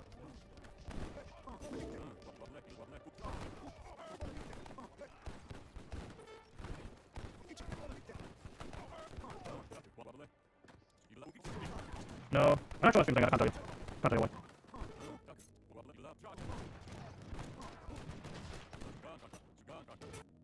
Couldn't tell even though I tried.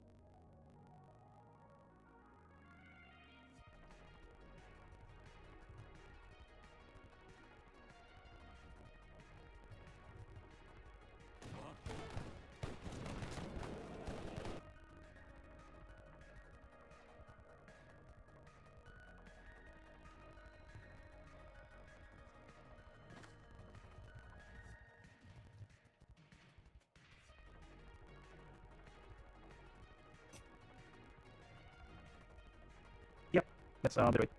That's bit rate. When the bit is low, dropping down, it's like buffering.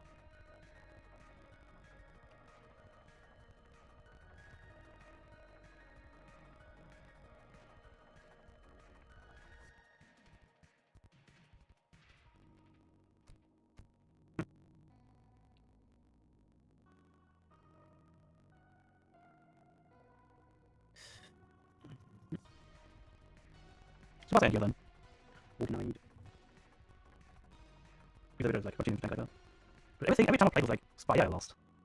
Every time. I don't think it was bad. It was still bad, but like one power sweet. Oh. No idea, man.